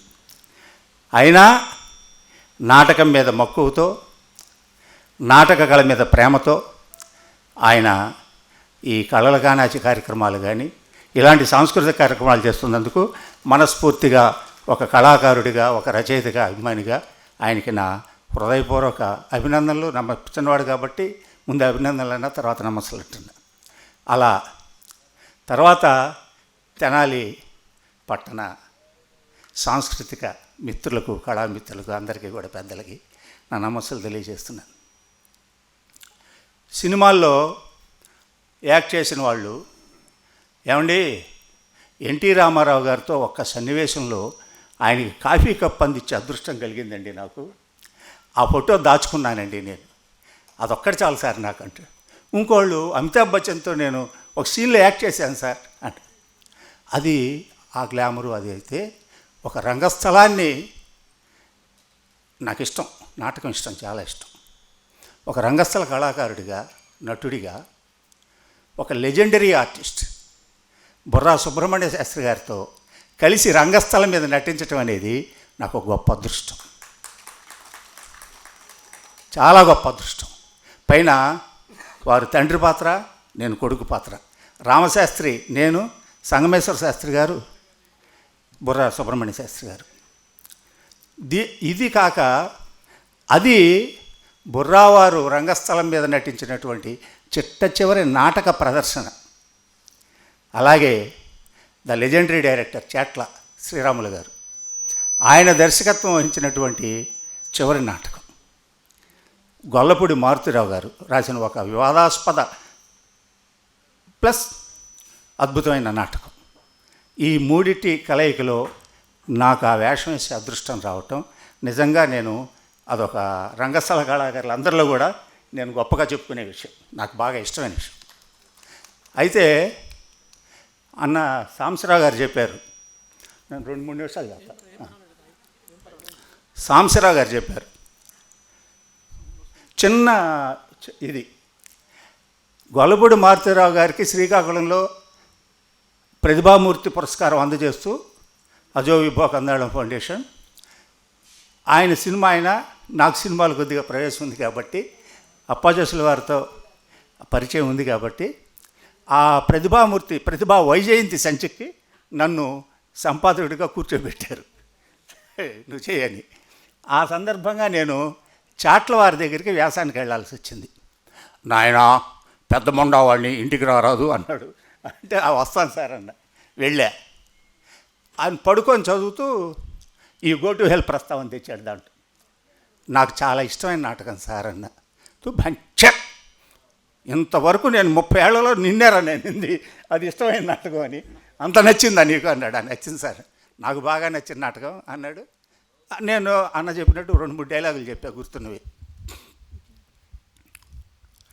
ఆనందించాడు. ఎంబడే అన్నాడు, కృష్ణేశ్వరరావు ఈ నాటకంలో రామశాస్త్రి నేను వేశా. మనం ఆ శ్రీకాకుళంలో మారుతిరావు గారికి, ఇంతే ఆయన భాష, వాళ్ళిద్దరు సంబంధం, మారుతిరావు గారికి సన్మానం అయిపోయి రాగానే ఆ నాటకం మనం ట్యాకప్ చేస్తున్నాం. నువ్వు రామశాస్త్రి వేయి, నేను ప్రొడ్యూస్ చేసి డైరెక్ట్ చేస్తా. ఏమైంది నిజమా? నేను పెద్దగా పట్టించుకోవాలి, మేము కూడా చెబుతుంటాం దగ్గర వచ్చాడు ఆ నాటకం వేద్దాం అని. కానీ ఆయన అక్కడి నుంచి వచ్చాక ఎంబడే నాకు 1 వారం 10 రోజులు కబురు చేసి, ఏమయ్యా పెద్ద మనిషి అంతే పోయావు అన్నాడు. 7 కాపీలు తీసుకూర్చున్నాడు ప్రింటౌట్లు. ఆర్టిస్టుల తర్వాత నువ్వు 1 కాపీ తీసుకో అన్నాడు, పెట్టాడు. అన్నీ అయిపోయినాయి. అన్న చెప్పినట్టు ఈ సంగమేశ్వర శాస్త్రి ఎవరు? ఒక బ్రాహ్మీమయ తేజస్సు, ఒక బ్రహ్మ తేజస్సు రంగస్థలం మీద కనపడాలయ్యా. ఆ రూపం రాగానే ఆ ఫీల్ రావాలి ఆడియన్స్కి. అలాంటి వ్యక్తి కావాలి మనకి నటుడు. ఎవరు ఎవరు ఎవరు ఎవరు సరే ఆయనే చెప్పారు, బుర్రా సుబ్రహ్మణ్య శాస్త్రి గారు వేస్తే ఎలా ఉంటుంది సార్? వేస్తారా? వెళదాం, ప్రయత్నిద్దాం. అది అంతా కరెక్టే. రవీంద్ర భారతికి వెళ్ళాం, చెరువు పక్క కూర్చున్నాం, మెల్లిగా అడిగాం. ఆయన ఎంబడే నేను ఆయన కొద్దిగా మొహమాట పెట్టి చూద్దాంలే శ్రీరాములు గారు అంటాడే ఉన్నాను. మహానుభావుడు. ఈయన అడిగితే ఆయన సంస్కారం ఎంత గొప్పది అసలు. నేను స్టన్ అయ్యా. ఎంబడే లేచి, అయ్యా శ్రీరాములు గారు, మీరు నన్ను వేషం వేయమని అడిగారు, నేను మహదానందంగా అంగీకరిస్తున్నాను. ఆ స్థాయిలో ఉన్నటువంటి ఒక నటుడు ఆయన అంత వినయంగా పాట. తర్వాత నాకు ఇంకా అదృష్టం ఏంటంటే రోజు రిహార్సల్స్కి అంటే నేను లేట్కి వెళ్తున్నానని చెప్పి శ్రీరాములు గారు ఏం చేశారంటే శాస్త్రి గారిని తీసుకొచ్చే బాధ్యత నీది అన్నాడు. రిహార్సల్ ఈయనకంటే 5 నిమిషాల ముందు ఉండేవాడు ఆయన. ఏ రోజు నేను అక్కడికి వెళ్ళి ఆయన ఎక్కించుకొని తీసుకెళ్ళిపోయేవాడు. ఆ నాటకం వేసాం, మంచి ఇదైంది. అయితే ఇక్కడ ఒక్క విషయం, దేనికైనా ఒక కార్యకారణ సంబంధం అని, ఒక అంతఃసూత్రం అని, ఒక మూల కారణం అని, దీనికంతా ఏంటి అనేది ఉంటుంది. ఇప్పుడు ఈ కార్యక్రమం మొత్తం జరగటానికి బుర్రా సాయి మాధవ్ సంకల్పం, ఆయనకి మనసులో ఉన్నటువంటి ఆ పితృప్రేమ కాక ఆయన ఇంకా గొప్పవాడు కాబట్టి, కళలకు సంబంధించినటువంటి ఒక లెజెండరీ కాబట్టి, దీనంతటికీ కూడా కారణం ఏంటంటే అసలు ఇవాళ ఇక్కడ ఈ గోటుహోల్ నాటకం పట్టానికి అజో విభో కందాళం వారు శ్రీకాకుళంలో గొల్లపూడి మారుతిరావు గారికి ప్రతిభా వైజయంతి పురస్కారం ఇవ్వటం, ప్రతిభామూర్తి. ఆ పురస్కారానికి ప్రతిభా వైజయంతి సంచికకి నేను ఎడిటర్గా ఉంటాం. ఆ సందర్భంగా వ్యాసం కోసం శ్రీరాములు గారి దగ్గరికి వెళ్తాం. శ్రీరాములు గారి దగ్గర గోటుహోల్ నాటకం యొక్క ప్రసక్తి రావటం, ఆయన ఈ నాటకాన్ని టేకప్ చేయటం, అది నేను సుబ్రహ్మణ్య శాస్త్రి గారితో కలిసి నటించగలగటం, అది ఆ విశేషమైనటువంటి ఒక దాన్ని ఏమన్నాలో ఒక వారసత్వ గుణం, లేకపోతే ఒక ఆయన సంకల్పం, ఆ బుర్రా సాయి మాధవ్ గారికి కలగటం, అది మళ్ళీ ఇక్కడ ప్రదర్శనకి రావటం, ఈ మొత్తానికి మూల కారణం ఆ ఇద్దరు అక్కడే ఉన్నారు. అందుకని చెప్పి ఈ వేదిక మీద కళల కానాచి వేదిక మీద నాటకం ప్రదర్శించటం నాకు చాలా ఆనందంగా ఉంది. ఇది ఒక రకంగా pride of my theatre life అని అనుకుంటున్నాను నేను ఇక్కడ ఈ ప్రదర్శన. అంటే ఒక లెజెండరీ పర్సన్కి ప్రైడ్ ఆఫ్ తెనాలి అనేటువంటి ఒక గొప్ప పురస్కారం అందుకుంటున్న సభలో నేను మళ్ళీ ఈ నాటకాన్ని ఇక్కడ ప్రదర్శించగలగటం, ఇన్ని లింకులు ఉండటం ఈ నాటకానికి ఇది ఒక గొప్ప విశేషంగా భావిస్తూ అంతవరకు ముచ్చట్లు చెబుదాం అనుకున్నాను. నాటకాన్ని చూడండి, ఆశీర్వదించండి, ప్రోత్సహించండి. నమస్తే. చెప్పారు డాక్టర్ దక్షామూర్తి గారు. దాదాపు 30 ఏళ్ళ కింద ఆయన ఫీజు 20 రూపాయలు ఒక మనిషికి. అప్పటికి 100లో ఉండేవాళ్ళు, జనం కిటకిటకిటలాడుతూ ఉండేవారు అనమాట. ఇప్పుడు అంతే కాదు, ఇప్పుడు 200. ఏది 30 ఏళ్ళు ఆయన పెంచింది 200. ఇటీవల సాయి మదర్కి మోకాళ్ళు ఆపరేషన్ చేయించాడు సాయి, 13 లక్షలు అయినాయి బిల్లు, మళ్ళీ పైన చాలా అవుతాయి. కళాకారులు ఎవరైనా సరే కిటికీలో నుంచి చూస్తే చాలు దక్షిణామూర్తి గారిని, విడిగా లైన్లో అంటే సాయంత్రం పట్టుద్ది మామూలుగా. మరి అటువంటి గొప్ప వ్యక్తికి ఇవాళ ఈ ప్రైడ్ ఆఫ్ తెనాలి అవార్డు ఇస్తున్నాం. దీనికి ఈ అవార్డు వ్యవస్థాపకుడు, కళ్ళ కానాచి వ్యవస్థాపకుడు మిత్రుడు బుర్రా సాయి మాధవ్ ఇప్పుడు మాట్లాడతారు.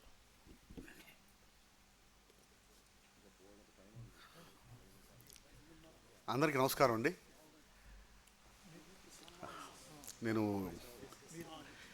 ఎక్కువగా మాట్లాడను, 3 పాయింట్స్ చెప్తాను. ముందు తొందరగా దయచేసి ప్రసంగాన్ని ముగించమని అన్నందుకు దయచేసి నన్ను క్షమించాలి వక్తలు. నేను ఎందుకు అలా అన్నానంటే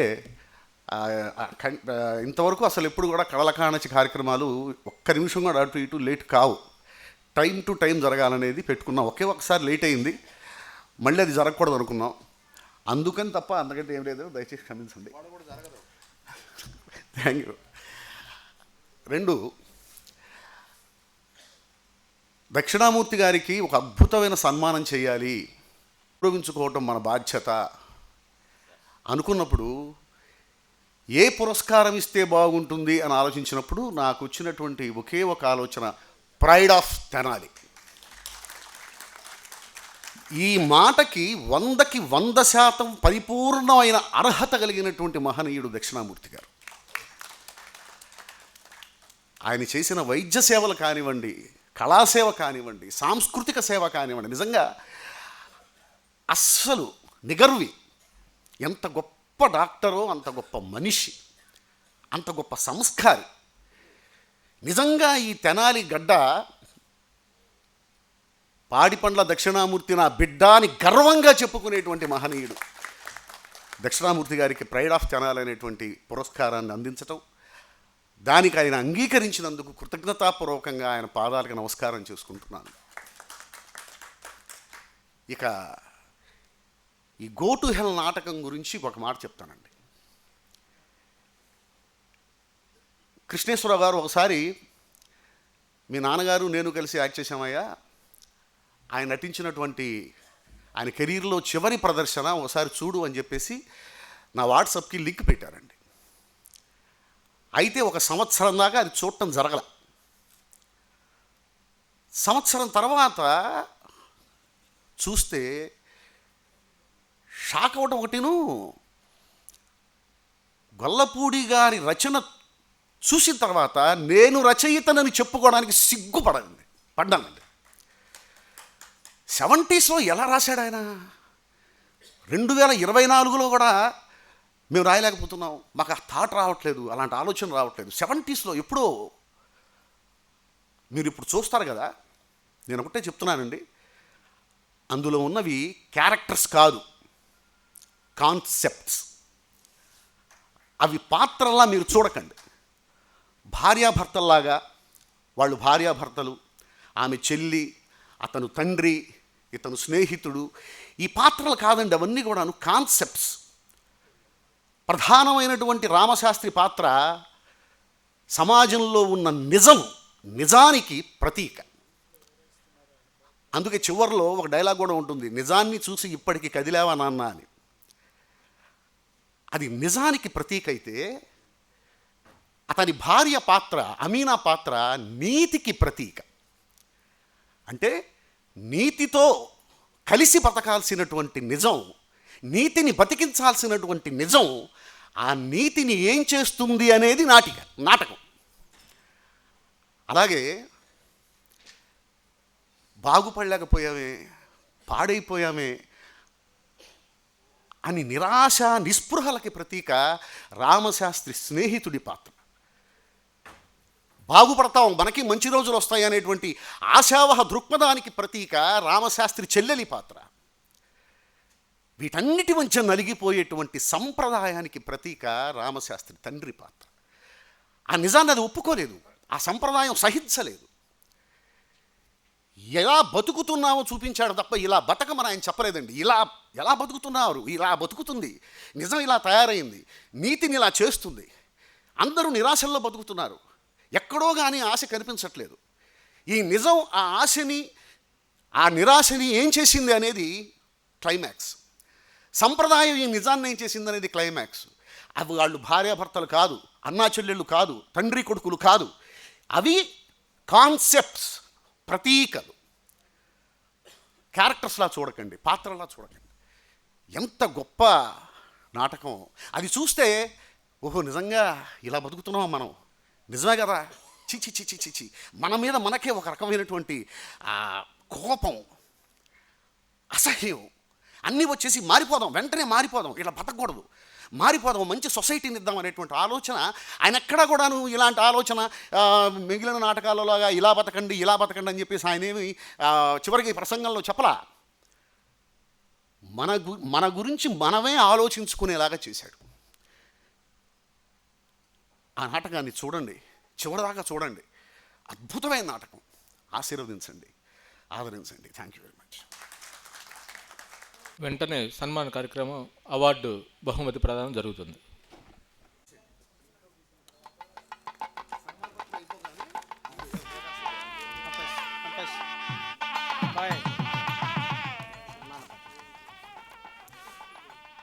కళ మన కోసం, మేము కళ కోసం. కళల కాణాచి తెనాలి వేద గంగోత్రి ఫౌండేషన్ విజయవాడ వారిచే సుప్రసిద్ధ వైద్యులు, సాహిత్యాభిమాని, విమర్శకులు డాక్టర్ పాటిబండ్ల దక్షిణామూర్తి వారికి ప్రైడ్ ఆఫ్ తెనాలి పురస్కారం ప్రదానం సందర్భంగా ప్రశంసాక్షర ప్రసూన మాలిక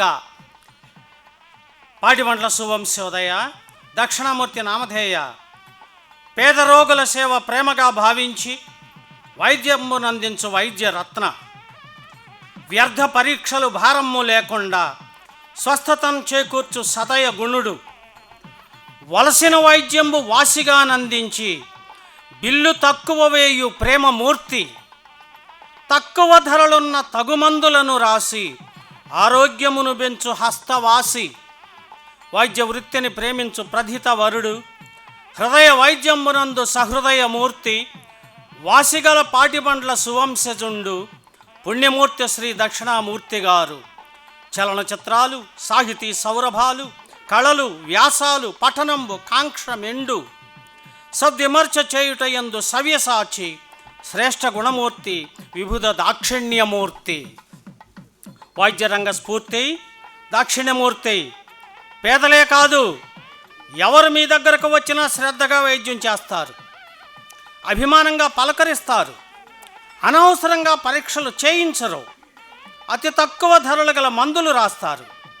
మీ ఆసుపత్రిలో ఇన్పేషెంట్గా అడ్మిట్ అయినప్పటికీ వైద్యం చక్కగా పూర్తి అయి అందుకే అందరూ అభిమానంతో మిమ్మల్ని దాక్షిణ్యమూర్తి అని అంటారు. వైద్యో నారాయణో హరిహి అన్న పెద్దల మాటలకు మీరు ప్రతిరూపంగా నిలుస్తారు. సంపాదన దృష్టితో కాక మానవతా భావనతో పేద విద్యాభిమానిగా పేరు గడించారు. వివిధ పత్రికలలో వైద్య విజ్ఞాన వ్యాసాలను ప్రచురించారు. డాక్టర్ గారి డైరీ, వైద్య విజ్ఞానం, డయాబెటిస్ గైడు, అధిక రక్తపోటు, గుండె జబ్బుల నివారణ మొదలగునవి అందించారు. గొప్ప సినీ దర్శకులైన బిఎన్ రెడ్డి, గూడవల్లి రామబ్రహ్మం గారుల జీవిత చరిత్రలు, దక్షిణమూర్తి వ్యాసాలు, 73 మందితో కూడిన మరికొన్ని వ్యాసాలు, జ్ఞాపకాలు మొదలగు పుస్తకాలు రాశారు. ఐఎంఏ తెనాలి శాఖకు 3 సార్లు అధ్యక్షునిగా, కార్యదర్శిగా పనిచేశారు. రోటరీ క్లబ్లో సభ్యునిగా చేరి అధ్యక్షునిగాను పనిచేశారు. కరోనరీ క్లబ్ కార్యదర్శిగా పనిచేశారు. వాకర్స్ క్లబ్ అధ్యక్షునిగా, చైతన్య వేదిక అధ్యక్షునిగా మీరు చేసిన సాహిత్య సామాజిక కార్యక్రమాలు మరువలేనివి. ఢిల్లీ తెలుగు అకాడమీ వారి పురస్కారం, ఆంధ్రప్రదేశ్ రాష్ట్ర ప్రభుత్వ ఉగాది పురస్కారం, విజయవాడ రూట్స్ హెల్త్ ఫౌండేషన్ వారి జీవితకాల సాధన పురస్కారం, ఐఎంఏ తెనాలి వారి డాక్టర్ ఒళ్ళక్కి స్మారక బంగారు పథకం వంటి ప్రతిష్టాత్మక పురస్కారాలు స్వీకరించి తెనాలి ఖ్యాతిని ఇనుమడింపజేశారు. ఐఎంఏ తెనాలి శాఖలో మీ పేరిట గోల్డ్ మెడల్ ఎండోమెంట్ పురస్కారాన్ని ప్రతి సంవత్సరం ఒక వైద్య ప్రముఖునికి ఇవ్వటం అభినందనీయం. తెనాలి కీర్తిని వ్యాప్తి చేయుటలో మీ కృషి మరువలేనిది. సినిమాలన్నా సాహిత్యమన్నా మీకు అపరిమిత ఇష్టం. మీరు చక్కని విమర్శకులు కూడా.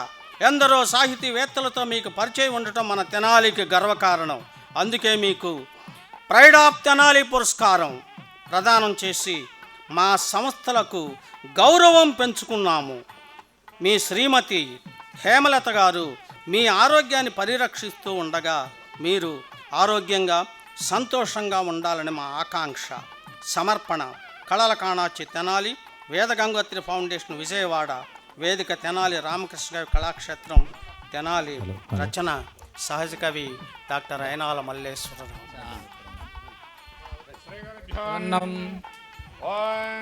यो वैतां ब्रह्मणो वेदामृतेनामृतां पुरीं तस्मै ब्रह्मद ब्रह्मादाजुः कीर्तिं प्रजां ददुः भागधेने वैवैनं प्रणदति ब्राह्मणारुषेदमुद्धरेत् ब्राह्मणो वै सर्वा देवताः सर्वाभिदेवैनो देवताभिरुद्धरति यावतीर्वै देवतास्ताः सर्वा वेदविधिब्राह्मणे वसन्ति तस्मात् ब्राह्मणेभ्यो वेदविद्भ्यो दिवे दिवे न श्रीरङ्गीर्तने देतारेव देवता प्रीणाति पर्याप्या अनन्तराजाय धर्वस्तोमोतिरात्रमुत्तममहद्भवति सर्वस्याप्यै सर्वस्य दित्यै प्नोति सर्वं जडति शतं जीववर्धमानमित्यभिनिगमो भवति शतमिति शतं दीर्घमायुर्वर्धनेनावर्धयन्ति शतमेनमेव शतात्मानौ भवति शतमनन्तौ भवति शतमैश्वर्यं भवति शतमिति शतं दीर्घमायुः शतमानौ भवति शतायुः पुरुषः शतेन्द्रिय आयुष्येवेन्द्रिये प्रतिष्ठति. ప్రైడ్ ఆఫ్ తెనాలి అవార్డు ప్రదాత పెద్దలు గౌరవనీయులు అప్పాజోసు సత్యనారాయణ గారు మాట్లాడతారు.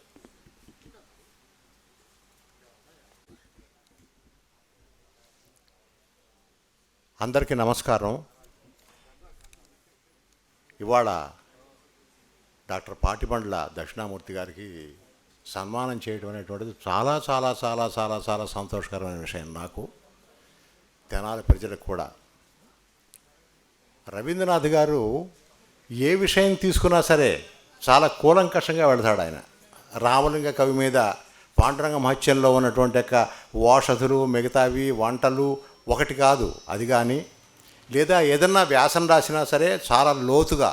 అలాగే ఇవాళ రవీంద్రనాథ్ గారు డాక్టర్ దక్షిణామూర్తి గారి గురించి దాదాపుగా సంపూర్ణంగా ఆయన జీవిత చరిత్ర అంతా చాలా చక్కగా, హృద్యంగా, ఆత్మీయంగా ఆవిష్కరించారు. కాబట్టి ఇప్పుడు నేను మళ్ళీ పాటిబండ్ల వారిని గురించి, వారి వైద్య సేవల గురించి ఎక్కువ మాట్లాడకూడదు. క్లుప్తంగా 2 ముక్కల్లో చెప్తా. దక్షిణామూర్తి గారంటే దాక్షిణ్యమూర్తి, దక్షిణామూర్తి గారంటే సౌజన్యమూర్తి. పూర్వం పెద్దలు చెప్పారు వైద్యో నారాయణో హరి అని. ఆ వైద్యో నారాయణో హరి అనే మాటకి ప్రతిరూపము పాటిబండ్ల దక్షిణామూర్తి గారు. ఇవాళ సాయి మాధవ్ గారు వారికి ఈ పురస్కారం ఇవ్వటం, పైగా పురస్కారానికి టైటిల్ ఏమిటయ్యానంటే ది ప్రైడ్ ఆఫ్ తెనాలి. ఉత్త ప్రైడ్ ఆఫ్ తెనాలి కాదు, కరెక్ట్ చేసుకోండి గ్రామరు, అంటే వేరే ఇంకా ప్రైడ్ లేదు. ది ప్రైడ్ ఆఫ్ తెనాలి అనే బిరుదు ఆయనకి ఇవ్వటం అనేది, ఇప్పుడు ఇందాక నేను చెప్పినట్టు వైద్యో నారాయణో హరి అనేటువంటి దానిలో ఆయనలో హరిమూర్తి ఎలాగైతే వైద్యుడిగా కనిపిస్తాడో, ఇప్పుడు ఈ ప్రైడ్ ఆఫ్ తెనాలి కూడా అచ్చు సరిపోతుంది దానికి. ఇది క్లుప్తంగా జరిగినటువంటి సన్మానమైనది కూడా చాలా ఆత్మీయమైనటువంటి సత్కారం చేస్తున్నారు. సాయి మాధవ్ నాకన్నా చిన్నవారు, చాలా చిన్నవారు. నేను ఆయనకన్నా చిన్నవాడిని. ఆయనకన్నా పెద్దవాళ్ళు ఈ సభలో ఉంటారంటే నేను నమ్మను. ఎవరన్నా వస్తే ఉంటే ఉండవచ్చు, నాకు తెలియదు. దక్షిణామూర్తి గారి కన్నా పెద్దలు ఈ సభలో ఇవాళ లేరు. నేను ఆయనకన్నా 5 సంవత్సరాలు చిన్నవాడిని, ఆయనేమో 13 సంవత్సరాలు చిన్నవాడు. సరే, సాయి మాధవ్ నాకన్నా చాలా చిన్నవాడు కానీ నాకన్నా చాలా గొప్పవాడు, అది పక్కన పెట్టండి. అంటే ఆయన వేరే గొప్పతనం కాదు, తండ్రిని ఆ రకంగా గౌరవించి. ఎందుకంటే నాకు సుబ్రహ్మణ్య శాస్త్రి గారితో విశేషమైన పరిచయం ఉంది. ఆయన మా ఇంటికి కూడా ఎన్నో తడవలు వచ్చారు. జిఎస్ఎన్ శాస్త్రి గారు, బుర్రా సుబ్రహ్మణ్య శాస్త్రి గారు, నేను అమెరికా నుంచి వచ్చినప్పుడు ప్రతి తడవ హైదరాబాద్లో దిగ్గానే నా హోటల్ రూమ్కి వచ్చి వాళ్ళు కూర్చుంటారు, అంతే. సంభాషణ జరుగుతుంది అనేకం. ఎందుకంటే జిఎస్ఎన్ శాస్త్రి గారికి, బుర్రా సుబ్రహ్మణ్య శాస్త్రి గారు కలిసి బహుశా ఒక 600 నాటకాలు ఆడుంటారు, 600 ప్రదర్శనలు ఇచ్చుంటారు నాటకాల్లో. అంటే ఆయన ఉద్యోగరీత్యా జిఎస్ఎన్ శాస్త్రి గారు చాలా చాలా గొప్ప నటుడు, మామూలు నటుడు కాదు ఆయన. యథార్థానికైతే సుబ్రహ్మణ్య శాస్త్రి గారితో ధీటైనటువంటి ఒక నటుడు. పద్యం అట్లా అంత గొప్పగా అనగలిగినటువంటి వాడు, కానీ ఆయనలాగా ఆయనకి అంత ప్రచారం రాలే. ఎందుకంటే ఈయన ప్యూర్ ప్రొఫెషనల్ 100%. సుబ్రహ్మణ్య శాస్త్రి గారు 100%. ఆయనకి అవకాశం దొరకల. ఆయన ఏంటంటే గవర్నమెంట్ ఉద్యోగంలోకి వెళ్ళాడు, అక్కడ అదే కల్చరల్ డిపార్ట్మెంటు వీటిలో ఒక డిప్యూటీ డైరెక్టర్ లెవెల్లోకి వెళ్ళాడు ఆయన. అందుకని ఎక్కువ ప్రదర్శనలకు ఆయన అవకాశం దొరకల ఆయనకి. సరే, కానీ వీళ్ళిద్దరి మైత్రి చాలా గొప్పది.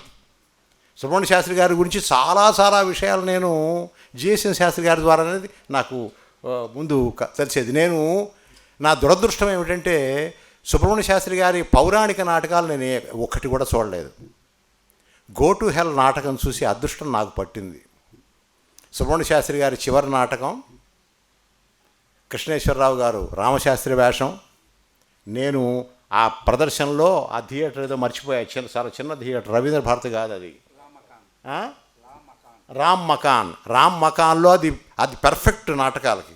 రవీంద్ర భారతి పెర్ఫెక్ట్ కాదు నాటకాలకి.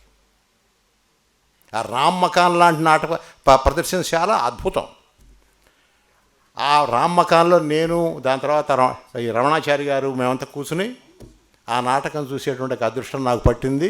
ఇవాళ కూడా మళ్ళీ చూసేటువంటి ఒక అవకాశం నాకు కలుగుతుంది. నాకు ఇప్పుడు నేను ఇంకా ఎక్కువ సమయం తీసుకోను. ఇప్పుడు దక్షిణామూర్తి గారు వారి యొక్క స్పందన తెలియజేస్తారని నేను అధ్యక్షుల వారి పర్మిషన్తో వారిని కోరుతున్నాను. అందరికీ మహనీయుడు, మరి అమెరికాలో గొప్ప పదవిని ఉద్యోగాన్ని వదులుకుని వచ్చి గత 20 ఏళ్ళుగా మరి తెలుగు సాహిత్యాన్ని, తెలుగు కళలను, నాటక కళలను ఉద్ధరిస్తూ ఎంతో సేవలు చేస్తున్న మహనీయుడు అప్పాజోసుల వారి ద్వారా నాకు సన్మానం జరగటం. అట్లాగే ప్రముఖ డైరెక్టర్ కృష్ణేశ్వరరావు గారు, వారి డ్రామా చూడబోతున్నాను. నేను చూసిన చాలా తక్కువ డ్రామాలు, మరి వృత్తిద్వేర. అట్లాగే నాటకరంగ సాధికారిక వ్యాఖ్యాత కందిమళ్ళ సాంబశివరావు గారు. తర్వాత సరే సాయి మాధవ్ గారు ఫోన్ చేసినప్పుడు, నేనండి నాకు అదొక సన్మానాలు జరిగినాయి, ఇంకా గొప్ప వాళ్ళని చేయండి, నేను అంత ఒక సామాన్య డాక్టర్గా నేను చేసింది ఏంటంటే, మా డాక్టర్లు అందరం కూడా నీకేం పర్వాలేదని ధైర్యం చెప్పి, సీరియస్ జబ్బు అయినా సరే మీకేం పర్వాలేదని ధైర్యం చెప్పి అనునయించే, ఓదార్చే అనేక వేల వందల డాక్టర్లో నేను ఒకటి మాట. కాకపోతే నాకంటే గొప్ప డాక్టర్లు ఎంతోమంది గవర్నమెంట్లో కూడా ఉన్నారు, ప్రైవేట్గా ఉన్నారు. వైజాగ్లో వ్యాఘ్రేశ్వరుడు గారు ఉన్నారు, శర్మగారని ఉండేవారు గుంటూరులో, 80 ఏళ్ల వయసులో క్యాన్సర్తో చనిపోయాడు. సి మల్లికార్జున గారు, చల్లపల్లి సాంబశివరావు గారు, ఇంకెంతో గొప్ప డాక్టర్లు వాళ్ళు. సదాశివరావు గారు ఏం చెప్పేవారంటే, నా గురుతుల్యులు మనందరం మధ్యతరగతిలో నుంచి వచ్చాం, మేడలు డాబాలు కట్టుకున్నాం, మన ముందున్న పూరి గుడిసెల మాట ఏమిటి, పీడించకుండా సంపాదించండి అని చెప్పేవాడు. అదే జరిగింది. నేను చేసిందల్లా నేను ఒకనే కాదు, నాకంటే గొప్ప డాక్టర్లు మన ఊళ్ళోనే ఉన్నారు. కొత్త శివరామకృష్ణ ప్రసాద్ అని రవీంద్రబాబు తమ్ముడు, కంటి డాక్టర్, రిటైర్ అయ్యాడు. ఆయన రిటైర్ కాల, 20 ఏళ్ల కిందటే వ్యవసాయం చేస్తున్నాడు మాని. ఆయన అసలు ఫీజు లేకుండా, 5 రూపాయలు కూడా లేకుండా వేల మందికి ఉచిత. అలాగే గుత్తి సుబ్రహ్మణ్యం గారని చీరాల దగ్గర ఊరు, ఇప్పుడు నాకంటే చిన్నవాడే, ఒంట్లో బాగుంటలేదు. ఆయన గవర్నమెంట్లో చాలా సర్వీస్ చేసండి. 100 రూపాయలు తీసుకునేవాడు, ఎందుకంటే సరైన సర్జన్ లేడు ఆ రోజుల్లో, 30 ఏళ్ల క్రితం. ఆయన ప్రైవేట్ హాస్పిటల్స్కి వచ్చి పెద్ద ఆపరేషన్ చేసి 100 రూపాయలే తీసుకునేవాడు. అట్లాగే ఇప్పుడు లేడీ డాక్టర్ పేరేంటండి, శారద గారు, ఆమె సేవ చేస్తారు. అట్లా ఎంతోమంది ఉన్నారు. నేను కూడా నాటకం గురించి శర్మ మన ఈ చక్కగా చెప్పారు. ఈయన మల్లేశ్వర గారు, రవీంద్రనాథ్ గారు కూడా చెప్పారు. నాటకం నేనేం చెప్పానంటే, కొంతమంది బీద కళాకారులు శర్మ గారు రికమెండ్ చేసేవాడు, కృష్ణమోహన్ గారు రికమెండ్ చేసేవారు, వల్లూరు వెంకటరామ గారు రికమెండ్ చేసేవారు. వీళ్ళు పేదవాళ్ళు అంటే వాళ్ళ ఉచితంగా చూసి, అంతేగాని నేను అందరినీ పేదవాళ్ళని చేశానని నేను చెప్పుకోను. బాగా పేరున్నటువంటి ఏవి సుబ్బారావు గారు, కాళిదాస్ కోటేశ్వరరావు గారు, ఇట్లాంటి వాళ్ళని నేను వాళ్ళ జీవితాంతం వైద్యం చేశాను. మన శర్మ గారికి ఏ అనారోగ్యం లేదు, కానీ ఆయన 90 ఏళ్ళు బతికాడు. వారి అమ్మాయి కొడుకు ఇద్దరు ఉన్నారు. ఆయన ఇంట్లో నుంచి బయటకు వస్తుంటేనే బుర్రా సుబ్రహ్మణ్య శాస్త్రి గారిని ఒకసారి మా పాత హాస్పిటల్ ఆయన ఇంటి ఎదురుగానే 79లో కొత్త హాస్పిటల్కి వచ్చాను. వీరే బుర్రా సుబ్రహ్మణ్య శాస్త్రి గారు, గొప్ప పండితుడు, మరి నటుడు. మరి వారి గొప్పతనం వీరికి వచ్చింది. సాయి మాధవ్ చాలా వృద్ధిలోకి వస్తాడు, ఉత్తమ సంభాషణకర్త. ఎప్పుడు కనపడ్డా శ్రీకృష్ణదేవరాయల సినిమా తీయించండి నిర్మాతలతో అని చెప్పి ఎప్పుడు అడుగుతుంటాను నేను. ఏ బాలకృష్ణతోనో, ఏ ఎన్టీఆర్ జూనియర్తోనో, ఏ రాజమౌళితో డైరెక్షన్తో ఆ సినిమా తీయాలి. సాహితీ సమరాంగణ చక్రవర్తి, తెలుగువారి ఆయన పేరు వింటేనే ఒళ్ళు గగురు పడుతుంది. ఆయన చరిత్ర మహామంత్రి తెమ్మరసులోను, తెనాలి రామకృష్ణలోను పార్ట్గానే ఉంది. ఆయన మొత్తం జీవితం కన్నడంలో వచ్చింది. తీయాలని చెప్పి ఆయన అంటున్నాను. అలాంటి ప్రొడ్యూసర్ రావాలి, డైరెక్టర్ రావాలి, సినిమా రావాలి. నేను బతికొండగా. సరే ఏదో సేవ చేశానని అనుకుంటున్నారు, ఏం చేయలేదు. ఫిలిం సొసైటీ గురించి చెప్పడం మర్చిపోయారు ఇద్దరు. ఆయన చెప్పాడు, మల్లేశ్వర గారు, చెడ్డ చిత్రాలను ఖండించడం, ఉత్తమ చిత్రాలను ప్రోత్సహించడం శర్మ గారు, వల్లూరు వెంకటరామ గారు, కృష్ణమోహన్ గారు, వీళ్ళంతా. భగవాన్ ఇందాక చెప్పాడు, భగవాన్ నుంచో చాలా చిన్నవాడు ఆయన, అప్పుడే కుర్రాడు అనమాట, ఇంత కుర్రాడు, నాతో పనిచేసినవాడు. ఆయన ఇప్పుడు ఆయన సిటీఓగానే నేను చేసి రిటైర్ అయ్యాడు. వాళ్ళందరూ కలిసి ఈ ఫిలిం శర్మ గారి పిల్లలు మేమందరం కలిసి బిఎన్ రెడ్డి గారిని, గొప్ప దర్శకుడు ఆయన, అనేవాడు దాదాపు ఉన్నవాడు బి నాగిరెడ్డి అన్న. బి నాగిరెడ్డి కమర్షియల్ బాగా ఏది హిట్ అయితే అది తీసేవాడు. ఈయన అట్లా కాదు, కళాత్మకం, ఏది తీసినా కళాత్మకం. మడుగు మురికి మడుగు కూడా కళాత్మకంగా ఉండాలనేవాడు ఆయన. నా డబ్బు నాకు వస్తే చాలు, ప్రేక్షకుల యొక్క నీచపు కోరికలను రేకెత్తించకుండా ఉండే సినిమాలనే నేను తీస్తాను. పిచ్చి డ్యాన్సులు, పిచ్చి పాటలు అవి ఉండకూడదు నా చిత్రంలో అనేవాడు. 67 రంగులు రావటం నుంచి ఆయనతో పరిచయం. నేను పిలవగానే వచ్చి సన్మానం 2 రోజులు మా ఇంట్లో ఉన్నాను. అలాగే విశ్వనాథ్ గారు, నేను ఎప్పుడైతే ఫిలిం సొసైటీ తరఫున చెడ్డ చిత్రాలను ఖండించానో నా మీద ఆయనకి మంచి ఇంప్రెషన్ పడింది. దక్షిణామూర్తి గారు వచ్చారా అని అడిగేవాడు మీటింగు. అట్లా మహనీయులతో పరిచయాలు ఏర్పడ్డాయి. అట్లాగే మన రచయిత పేరేంటంటే, గొప్ప నాటక రచయిత చాట్ల శ్రీరాములు గారు, కళాత్మక దర్శకుడు. బిఎన్ రెడ్డి పుస్తకం 2008లో రాస్తే ఆ పుస్తకం ఆయన చదివి 3 పేజీల ఉత్తరం రాశాడు. చాలా బాగుందండి. ఆ మహనీయుడు నాకు చాలా, ఆ ఉత్తరం పోగొట్టుకున్నా, దురదృష్టం. చాలా జాగ్రత్తగా దాచి అది ఎక్కడ పెట్టానో తెలియదు. సినిమాల్లో వచ్చాక సినిమా వ్యామోహం వచ్చేసి నాటకాలను మర్చిపోయాం. నేను 4 నాటకాలు 5 నాటకాలు చూశాను అంతే. వేమూరు రామయ్య గారి కర్ణ చూశాను. మన శర్మ గారి జై భవాని అది చూసా. బొల్లమంతి కృష్ణ గారి సినిమాలు, డ్రామాలు కొన్ని చూశాను. అట్లాగే తూర్పు గాలి, మా ఇంటి పేరే పాడిబండ్ల ఆనందరావు గారు, మంచి రచయిత, ఒంగోలు. పడమటి గాలి, ఆ పడమటి వ్యామోహం, ఆ సినిమా, ఆ డ్రామా మొత్తం చూసా.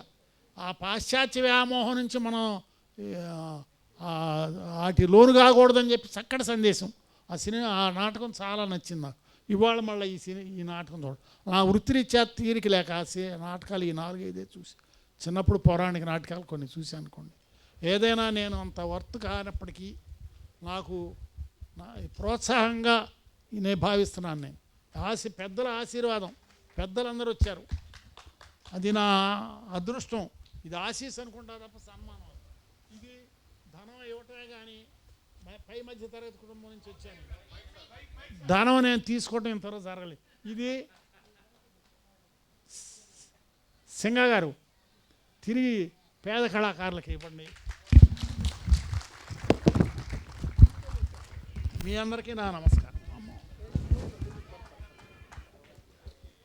కొడవటిగంటి కుటుంబరావు,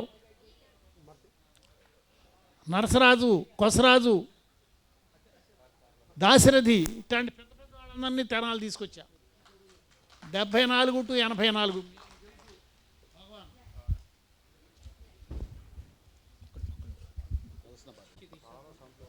ప్రదర్శన పారితోషికం కృష్ణేశ్వరరావు గారికి అందజేయడం జరుగుతుంది.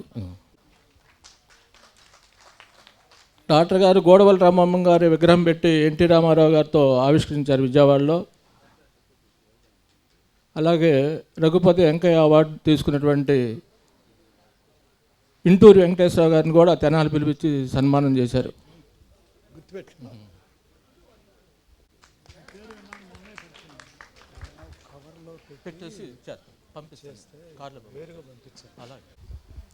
ఈ గో టు హెల్ నాటకం దాని సోల్ ఏంటంటే కొంచెం స్లోగా నడుస్తున్నట్టుగా కనిపిస్తుంది, కానీ అది స్లో నేరేషన్ కాదండి. ఇందాక చెప్పారు నిశ్శబ్దం చాలా అవసరం అని. శబ్దంతో పాటు నిశ్శబ్దం కూడా నటిస్తుంది కాబట్టి కొంచెం అలాగా మీకు అనిపిస్తుంది. బట్ కాసేపట్లోనే నాటకంలోకి వెళ్ళిపోతాం, మనం లీనమైపోతాం. మనం కూడా ఆ పాత్రల్ని ఆ సమాజంలో ఉన్నటువంటి పాత్రలతో పోల్చడం మొదలు పెడతాం. ఈ విజ్ఞప్తిని కూడా కొంచెం దృష్టిలో ఉంచుకొని ఆశాంతం నాటకాన్ని చూసి ఆశీర్వదిస్తారని మనస్ఫూర్తిగా కోరుకుంటున్నాను. Thank you very much.